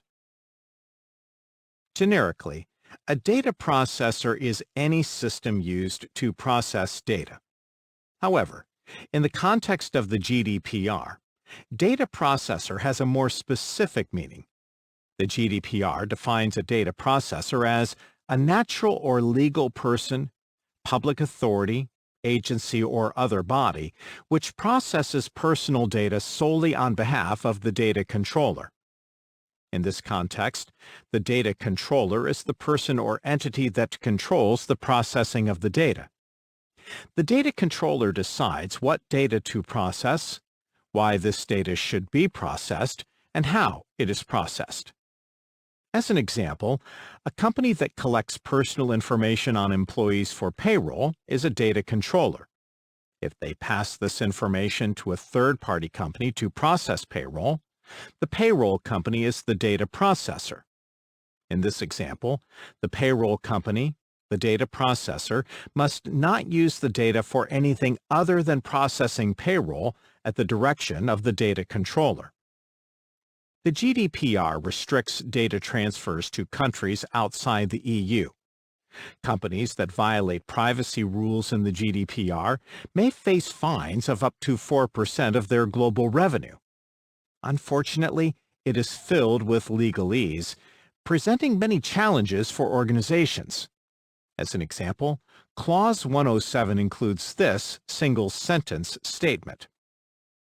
Consequently, the transfer of personal data to that third country or international organization should be prohibited unless the requirements in this regulation relating to transfers subject to appropriate safeguards, including binding corporate rules and derogations for specific situations, are fulfilled. As a result, many organizations have created dedicated roles, such as a data privacy officer, to oversee the control of data and ensure the organization follows all relevant laws and regulations. The GDPR has mandated the role of a data protection officer for any organization that must comply with the GDPR. The person in this role is responsible for ensuring the organization applies the laws to protect individuals' private data. Data custodians. Data owners often delegate day-to-day tasks to a data custodian. A custodian helps protect the integrity and security of data by ensuring that it is properly stored and protected. For example, custodians would ensure that the data is backed up by following guidelines in a backup policy. If administrators have configured auditing on the data, custodians would also maintain these logs. In practice, personnel within an IT department or system security administrators would typically be the custodians. They might be the same administrators responsible for assigning permissions to data. Administrators. You'll often hear the term administrator or administrators. However, the term means different things in different contexts. If Sally logs on to the administrator account in a Windows system, she is an administrator. Similarly, anyone added to an administrator's group in Windows is also an administrator. However, many organizations view anyone with elevated privileges as administrators, even if they don't have full administrative privileges. For example, help desk employees are granted some elevated privileges to perform their job, but aren't granted full administrative privileges. In this context, they are sometimes referred to as administrators. In the context of data roles, a data administrator may be a data custodian or someone in another data role. Users and subjects. A user is any person who accesses data via a computing system to accomplish work tasks. Users should have access only to the data they need to perform their work tasks. You can also think of users as employees or end users. Users fall into a broader category of subjects, which are discussed further in Chapter 8, Principles of Security Models, Design and Capabilities, and Chapter 13. A subject is any entity that accesses an object, such as a file or folder. Subjects can be users, programs, processes, services, computers, or anything else that can access a resource. The GDPR defines a data subject, not just a subject, as a person who can be identified through an identifier, such as a name, identification number, or other means. As an example, if a file includes PII on Sally Smith is the data subject. Using security baselines. Once an organization has identified and classified its assets, it will typically want to secure them. That's where security baselines come in. Baselines provide a starting point and ensure a minimum security standard. One common baseline that organizations use is imaging. Chapter 16 covers imaging in the context of configuration management in more depth. As an introduction, administrators configure a single system with desired settings, capture it as an image, and then deploy the image to other systems. This ensures that systems are deployed in a similar secure state, which helps to protect the privacy of data.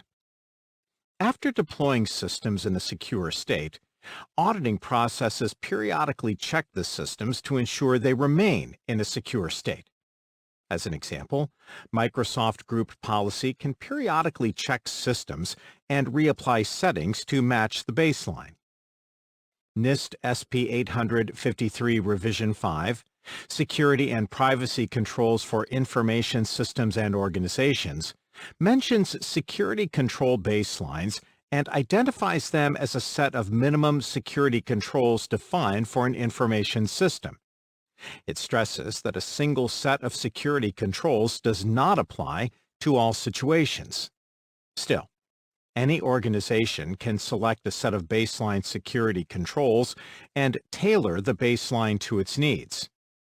NIST SP 853B, Control Baselines for Information Systems and Organizations, includes a comprehensive list of security controls and has identified many of them to include in various baselines.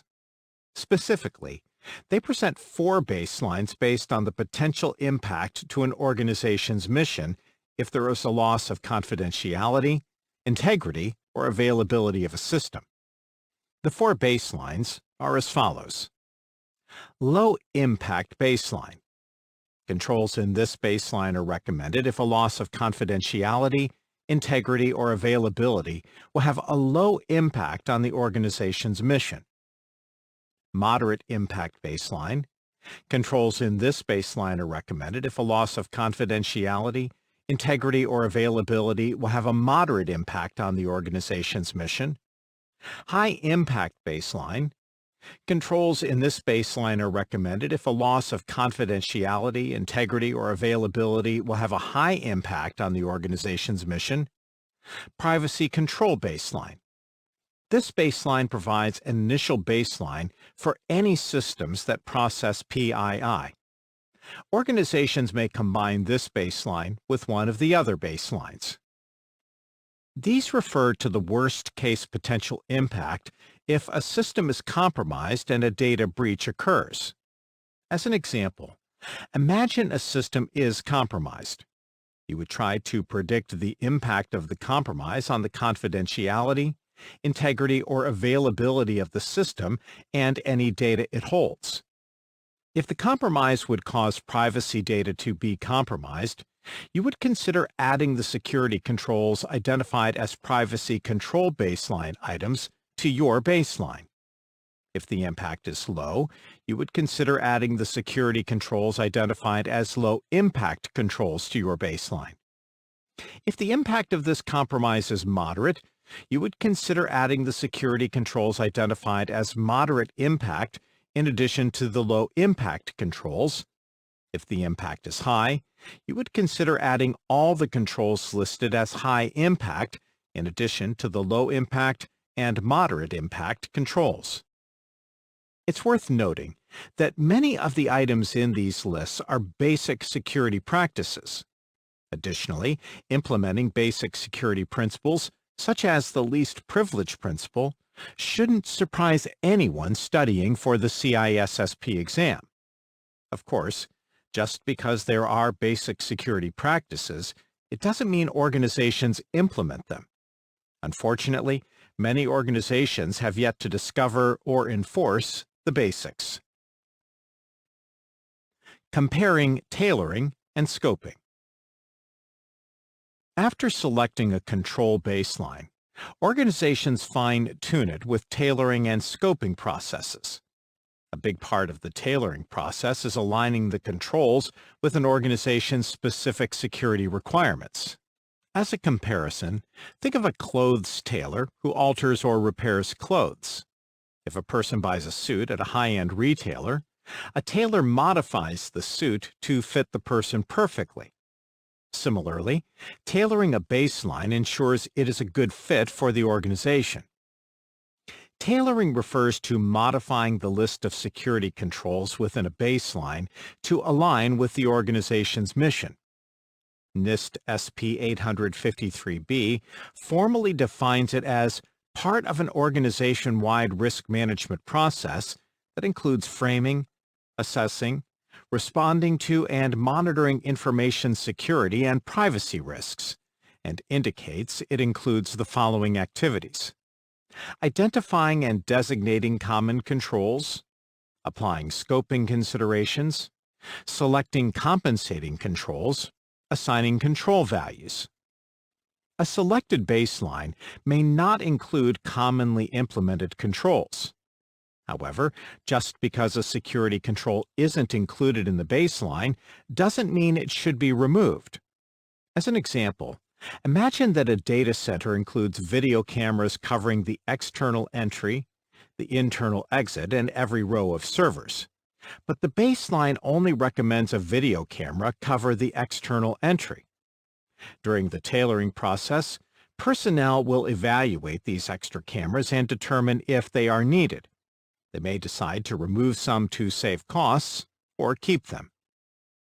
An organization might decide that a set of baseline controls applies perfectly to computers in their central location, but some controls aren't appropriate or feasible in a remote office location. In this situation, the organization can select compensating security controls to tailor the baseline to the remote site. As another example, imagine the account lockout policy is set to lock out users if they enter an incorrect password 5 times. In this example, the control value is 5, but the tailoring process may change it to 3. Scoping is a part of the tailoring process and refers to reviewing a list of baseline security controls and selecting only those controls that apply to the IT systems you are trying to protect. Or, In the simplest terms, scoping processes eliminate controls that are recommended in a baseline. For example, if a system doesn't allow any two people to log on to it simultaneously, there's no need to apply a concurrent session control. During this part of the tailoring process, the organization looks at every control in the baseline and vigorously defends, in writing, any decision to omit a control from the baseline. Standards selection.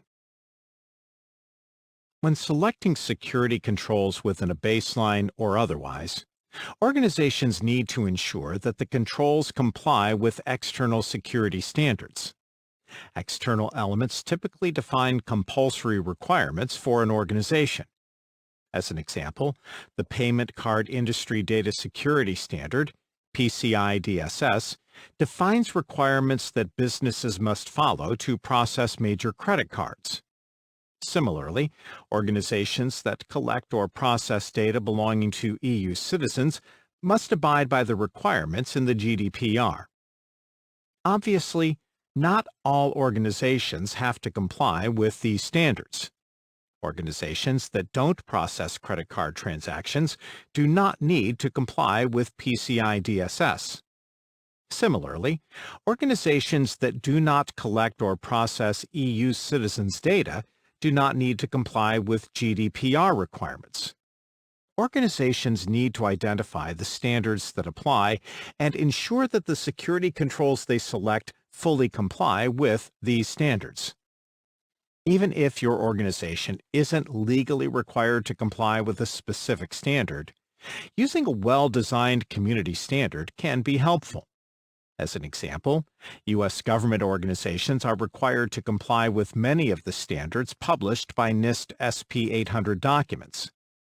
These same documents are used by many organizations in the private sector to help them develop and implement their own security standards. Summary. Asset security focuses on collecting, handling, and protecting information throughout its life cycle. This includes sensitive information stored or processed on computing systems or transferred over a network and the assets used in these processes. Sensitive information is any information that an organization keeps private and can include multiple levels of classifications. Proper destruction methods ensure that data can't be retrieved after destruction. Data protection methods include digital rights management, DRM, and using cloud access security brokers, CASBs, when using cloud resources. DRM methods attempt to protect copyrighted materials.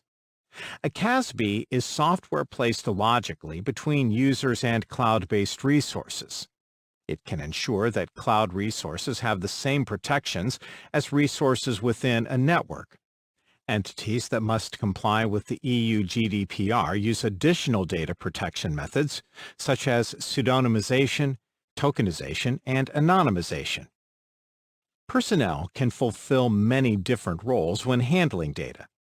Data owners are ultimately responsible for classifying, labeling, and protecting data. System owners are responsible for the systems that process the data. The GDPR defines data controllers, data processors, and data custodians. Data controllers decide what data to process and how to process it. A data controller can hire a third party to process data, and in this context, the third party is the data processor. Data processors have a responsibility to protect the privacy of the data and not use it for any purpose other than directed by the data controller. A custodian is delegated day-to-day responsibilities for properly storing and protecting data. Security baselines provide a set of security controls that an organization can implement as a secure starting point. Some publications, such as NIST SP 853b, identify security control baselines. However, these baselines don't apply equally to all organizations. Instead, organizations use scoping and tailoring techniques to identify the security controls to implement after selecting baselines. Additionally, organizations ensure that they implement security controls mandated by external standards that apply to their organization. Exam Essentials. Understand the importance of data and asset classifications. Data owners are responsible for defining data and asset classifications and ensuring that data and systems are properly marked. Additionally, data owners define requirements to protect data at different classifications, such as encrypting sensitive data at rest and in transit. Data classifications are typically defined within security policies or data policies. Define PII and PHI. Personally identifiable information, PII, is any information that can identify an individual. Protected health information, PHI, is any health-related information that can be related to a specific person. Many laws and regulations mandate the protection of PII and PHI. Know how to manage sensitive information. Sensitive information is any type of classified information, and proper management helps prevent unauthorized disclosure resulting in a loss of confidentiality. Proper management includes marking, handling, storing, and destroying sensitive information. The two areas where organizations often miss the mark are adequately protecting backup media holding sensitive information and sanitizing media or equipment when it is at the end of its life cycle. Describe the three data states. The three data states are at rest, in transit, and in use. Data at rest is any data stored on media such as hard drives or external media. Data in transit is any data transmitted over a network. Encryption methods protect data at rest and in transit.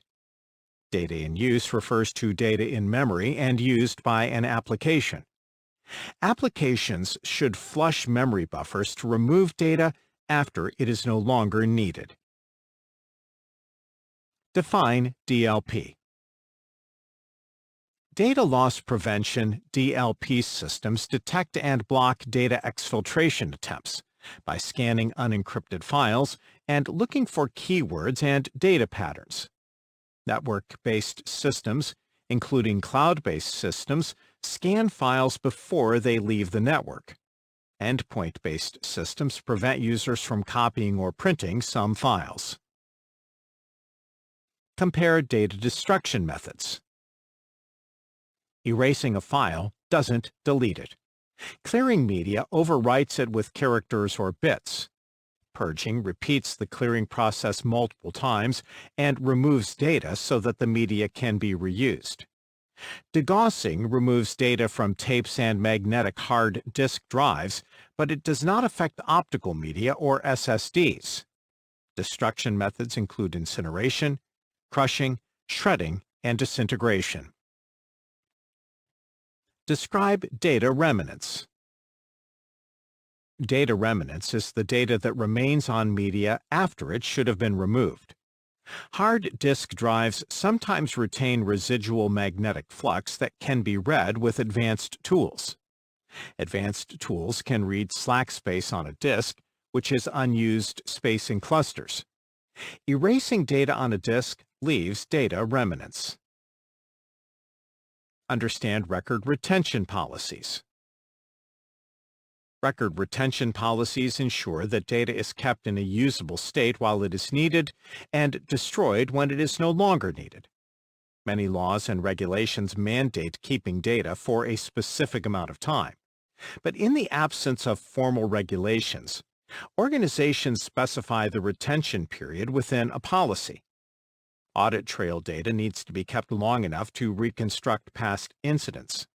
But the organization must identify how far back they want to investigate. A current trend in many organizations is to reduce legal liabilities by implementing short retention policies with email. Know the difference between EOL and EOS. End of life, EOL, is the date announced by a vendor when sales of a product stop. However, the vendor still supports the product after EOL. End of support, EOS, identifies the date when a vendor will no longer support a product. Explain DRM. Digital rights management, DRM methods provide copyright protection for copyrighted works. The purpose is to prevent the unauthorized use, modification, and distribution of copyrighted works. Explain CASB. The Cloud Access Security Broker, CASB, is placed logically between users and cloud resources. It can apply internal security controls to cloud resources. The CASB component can be placed on premises or in the cloud. Define pseudonymization. Pseudonymization is the process of replacing some data elements with pseudonyms or aliases. It removes privacy data so that a data set can be shared. However, the original data remains available in a separate data set. Define tokenization. Tokenization replaces data elements with a string of characters or a token. Credit card processors replace credit card data with a token, and a third party holds the mapping to the original data and the token. Define anonymization. Anonymization replaces privacy data with useful but inaccurate data. The data set can be shared and used for analysis purposes, but anonymization removes individual identities. Anonymization is permanent. Know the responsibilities of data roles. The data owner is the person responsible for classifying, labeling, and protecting data. System owners are responsible for the systems that process the data. Business and mission owners own the processes and ensure that the systems provide value to the organization. Data controllers decide what data to process and how to process it. Data processors are often the third-party entities that process data for an organization at the direction of the data controller. Administrators grant access to data based on guidelines provided by the data owners. A user, or subject, accesses data while performing work tasks. A custodian has day-to-day responsibilities for protecting and storing data. Know about security control baselines. Security control baselines provide a listing of controls that an organization can apply as a baseline. Not all baselines apply to all organizations. Organizations apply scoping and tailoring techniques to adapt a baseline to their needs. Written lab. 1. Describe sensitive data. Answer. Sensitive data is any data that isn't public or unclassified. It includes personally identifiable information, PII, protected health information, PHI, proprietary data, and any other data that an organization needs to protect. PII is any information that can identify an individual. 2. Identify the difference between EOL and EOS. Answer.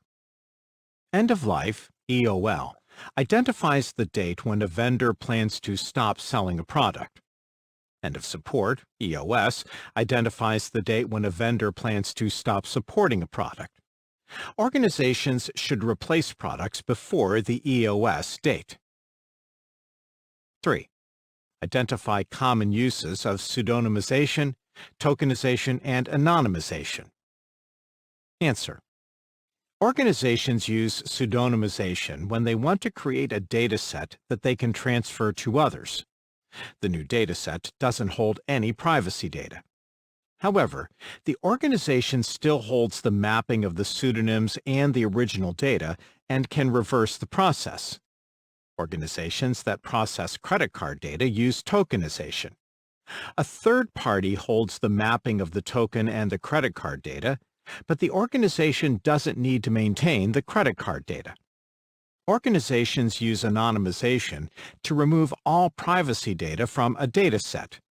When this is done correctly, the GDPR no longer applies, but it's often possible to discover the original data. 4. Describe the difference between scoping and tailoring. Answer.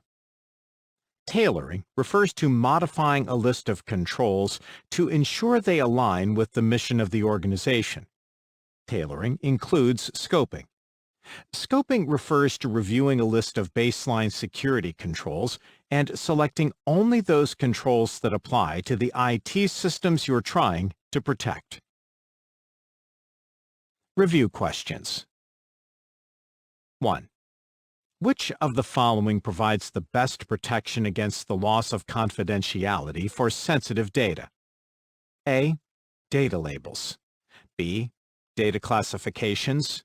C. Data handling. D. Data degaussing methods. Answer. B. Data classifications provide strong protection against the loss of confidentiality and are the best choice of the available answers. Data labels and proper data handling are based on first identifying data classifications. Data degaussing methods apply only to magnetic media. 2. Administrators regularly back up data on all the servers within your organization. They annotate an archive copy with the server it came from and the date it was created, and transfer it to an unstaffed storage warehouse. Later, they discover that someone leaked sensitive emails sent between executives on the Internet. Security personnel discovered some archive tapes are missing, and these tapes probably included the leaked emails. Of the following choices, what would have prevented this loss without sacrificing security? A. Mark the media kept off-site. B. Don't store data off-site. C. Destroy the backups off-site. D. Use a secure off-site storage facility. Answer. D. Backup media should be protected with the same level of protection afforded the data it contains, and using a secure off-site storage facility would ensure this. The media should be marked, but that won't protect it if it is stored in an unstaffed warehouse. A copy of backups should be stored off-site to ensure availability if a catastrophe affects the primary location.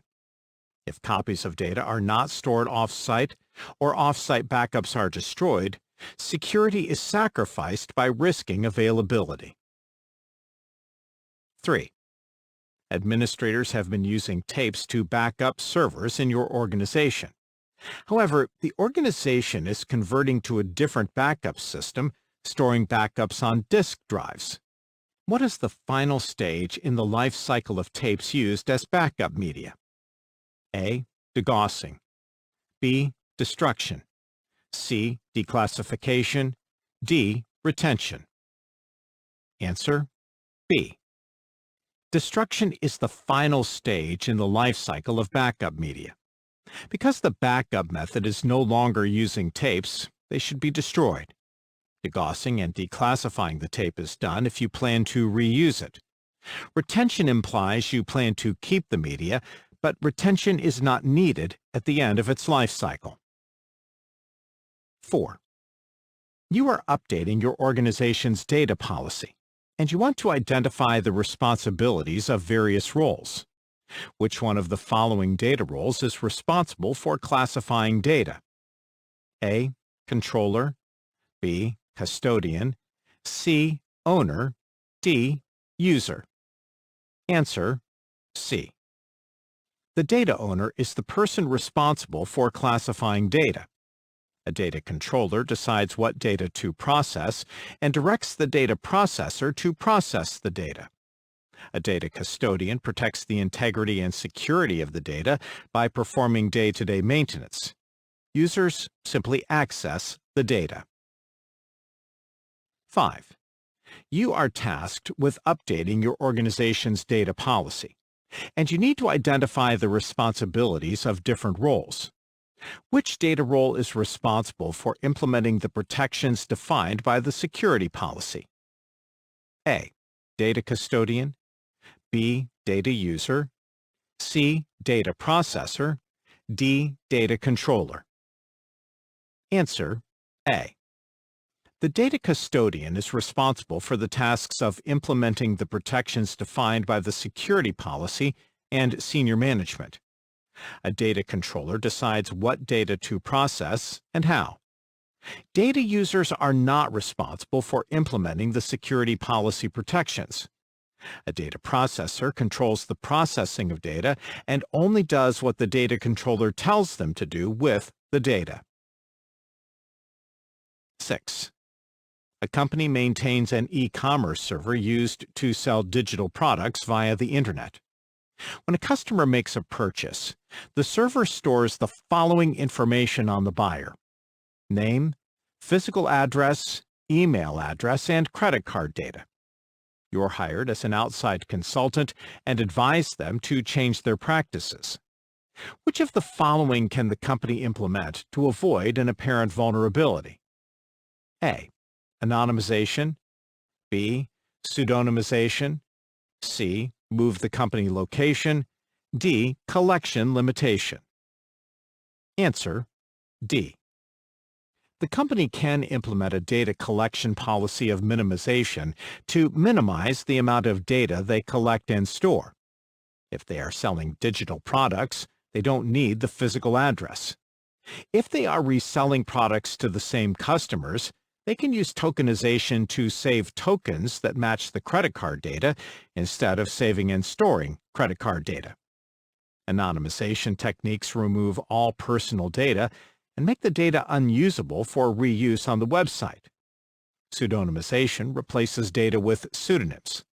Although the process can be reversed, it is not necessary. 7. You are performing an annual review of your company's data policy, and you come across some confusing statements related to security labeling. Which of the following could you insert to describe security labeling accurately? A. Security labeling is only required on digital media. B. Security labeling identifies the classification of data. C. Security labeling is only required for hardware assets. D.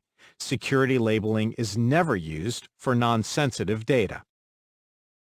Answer B. Security labeling identifies the classification of data, such as sensitive, secret, and so on. Media holding sensitive data should be labeled. Similarly, systems that hold or process sensitive data should also be marked.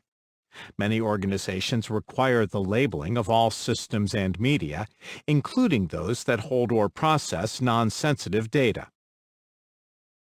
8. A database file includes personally identifiable information, PII, on several individuals, including Karen C. Park. Which of the following is the best identifier for the record on Karen C. Park? A. Data controller. B. Data owner. C. Data processor. D. Data subject. Answer B. A data subject is a person who can be identified by an identifier, such as a name, identification number, or other PII. All of these answers refer to the General Data Protection Regulation, GDPR. A data owner owns the data and has ultimate responsibility for protecting it. A data controller decides what data to process and how it should be processed. A data processor processes the data for the data controller. 9. Administrators regularly back up all the email servers within your company, and they routinely purge on-site emails older than 6 months to comply with the organization's security policy. They keep a copy of the backups on site and send a copy to one of the company's warehouses for long-term storage. Later, they discover that someone leaked sensitive emails sent between executives over 3 years ago. Of the following choices, what policy was ignored and allowed this data breach? A. Media destruction. B. Record retention. C. Configuration management. D. Versioning. Answer B. Personnel did not follow the record retention policy for the backups sent to the warehouse. The scenario states that administrators purge on-site emails older than 6 months to comply with the organization's security policy, but the leak was from emails sent over 3 years ago. Personnel should follow media destruction policies when the organization no longer needs the media. But the issue here is the data on the tapes. Configuration management ensures that systems are configured correctly using a baseline, but this does not apply to backup media. Versioning applies to applications, not backup tapes. 10. An executive is reviewing governance and compliance issues and ensuring the security or data policy addresses them. Which of the following security controls is most likely driven by a legal requirement? A. Data remnants. B. Record destruction. C. Data user role. D. Data retention. Answer D. Record retention policies define the amount of time to keep data, and laws or regulations often drive these policies. Data remnants is data remnants on media, and proper data destruction procedures remove data remnants. Laws and regulations do outline requirements for some data roles, but they don't specify requirements for the data user role. 11. Your organization is donating several computers to a local school. Some of these computers include solid-state drives, SSDs. Which of the following choices is the most reliable method of destroying data on these SSDs? A. Erasing. B. Degaussing. C. Deleting. D. Purging. Answer D. Purging is the most reliable method among the given choices. Purging overwrites the media with random bits multiple times and includes additional steps to ensure that data is removed. It ensures there isn't any data remnants. Erasing or deleting processes rarely remove the data from media, but instead mark it for deletion. Solid-state drives, SSDs, do not have magnetic flux, so degaussing an SSD doesn't destroy data. 12. A technician is about to remove disk drives from several computers. His supervisor told him to ensure that the disk drives do not hold any sensitive data. Which of the following methods will meet the supervisor's requirements? A. Overwriting the disks multiple times. B. Formatting the disks. C. Degaussing the disks. D. Defragmenting the disks. Answer A. Overwriting the disks multiple times will remove all existing data. This is called purging, and purged media can then be used again. Formatting the disks isn't secure because it doesn't typically remove the previously stored data. Degaussing the disk often damages the electronics, but doesn't reliably remove the data. Defragmenting a disk optimizes it, but it doesn't remove data. 13.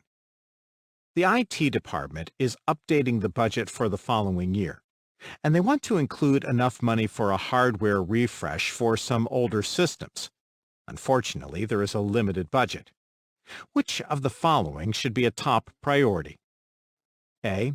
Systems with an end-of-life EOL date that occurs in the following year. B. Systems used for data loss prevention. C. Systems used to process sensitive data. D. Systems with an end-of-support EOS date that occurs in the following year. Answer D. Systems with an EOS date that occurs in the following year should be a top priority for replacement. The EOS date is the date that the vendor will stop supporting a product. The EOL date is the date that a vendor stops offering a product for sale, but the vendor continues to support the product until the EOS date. Systems used for data loss prevention or to process sensitive data can remain in service. 14. Developers created an application that routinely processes sensitive data. The data is encrypted and stored in a database. When the application processes the data, it retrieves it from the databases, decrypts it for use, and stores it in memory. Which of the following methods can protect the data in memory after the application uses it? A. Encrypt it with asymmetric encryption.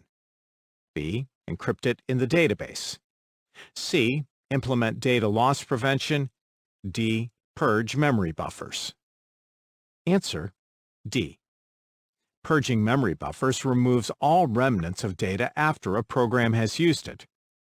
Asymmetric encryption, along with symmetric encryption, protects data in transit. The data is already encrypted and stored in the database.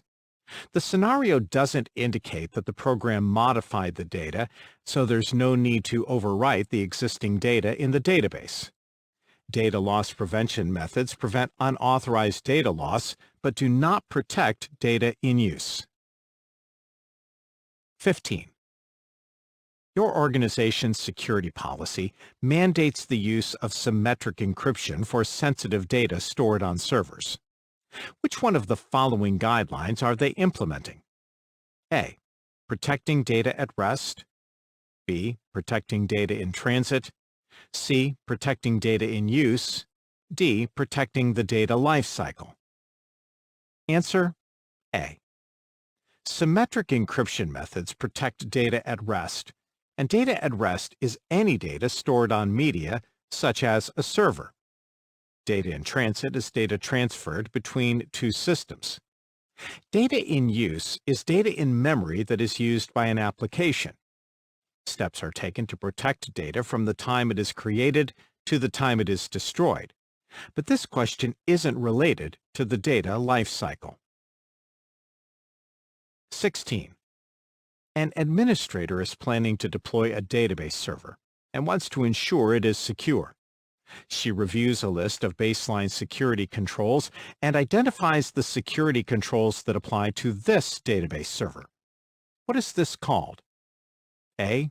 Tokenization. B. Scoping. C. Standard selection. D. Imaging. Answer: B. Scoping is part of the tailoring process and refers to reviewing a list of security controls and selecting the security controls that apply. Tokenization is the use of a token, such as a random string of characters, to replace other data, and is unrelated to this question. Note that scoping focuses on the security of the system, and tailoring ensures that the selected controls align with the organization's mission. If the database server needs to comply with external entities, it's appropriate to select a standard baseline provided by that entity. Imaging is done to deploy an identical configuration to multiple systems, but this is typically done after identifying security controls. 17.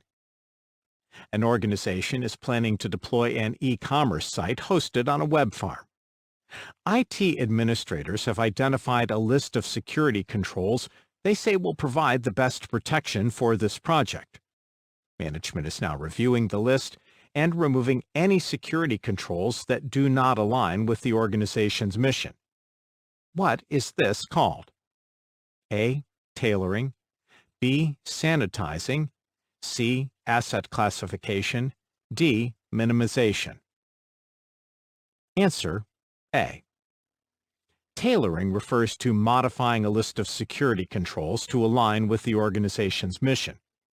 The IT administrators identified a list of security controls to protect the web farm during the scoping steps. Sanitization methods, such as clearing, purging, and destroying, help ensure that data cannot be recovered and is unrelated to this question.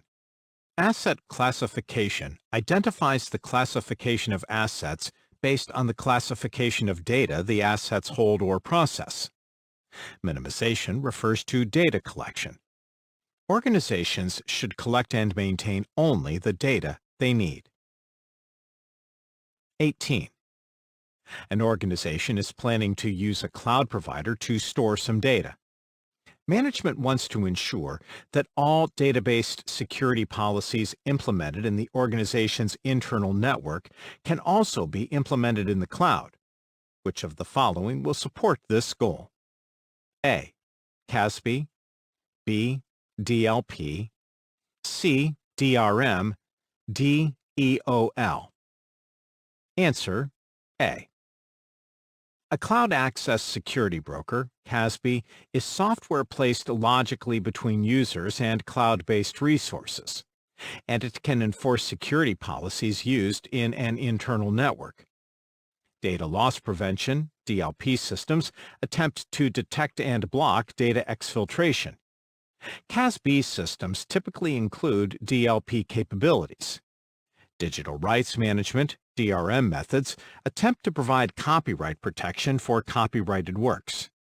End of life, EOL, is generally a marketing term and indicates when a company stops selling a product. 19. Management is concerned that users may be inadvertently transmitting sensitive data outside the organization. They want to implement a method to detect and prevent this from happening. Which of the following can detect outgoing sensitive data based on specific data patterns and is the best choice to meet these requirements? A. Anti-malware software. B. Data loss prevention systems. C. Security information and event management systems.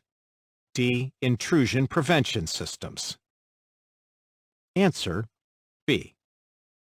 Network-based data loss prevention, DLP systems, can scan outgoing data and look for specific keywords and/or data patterns.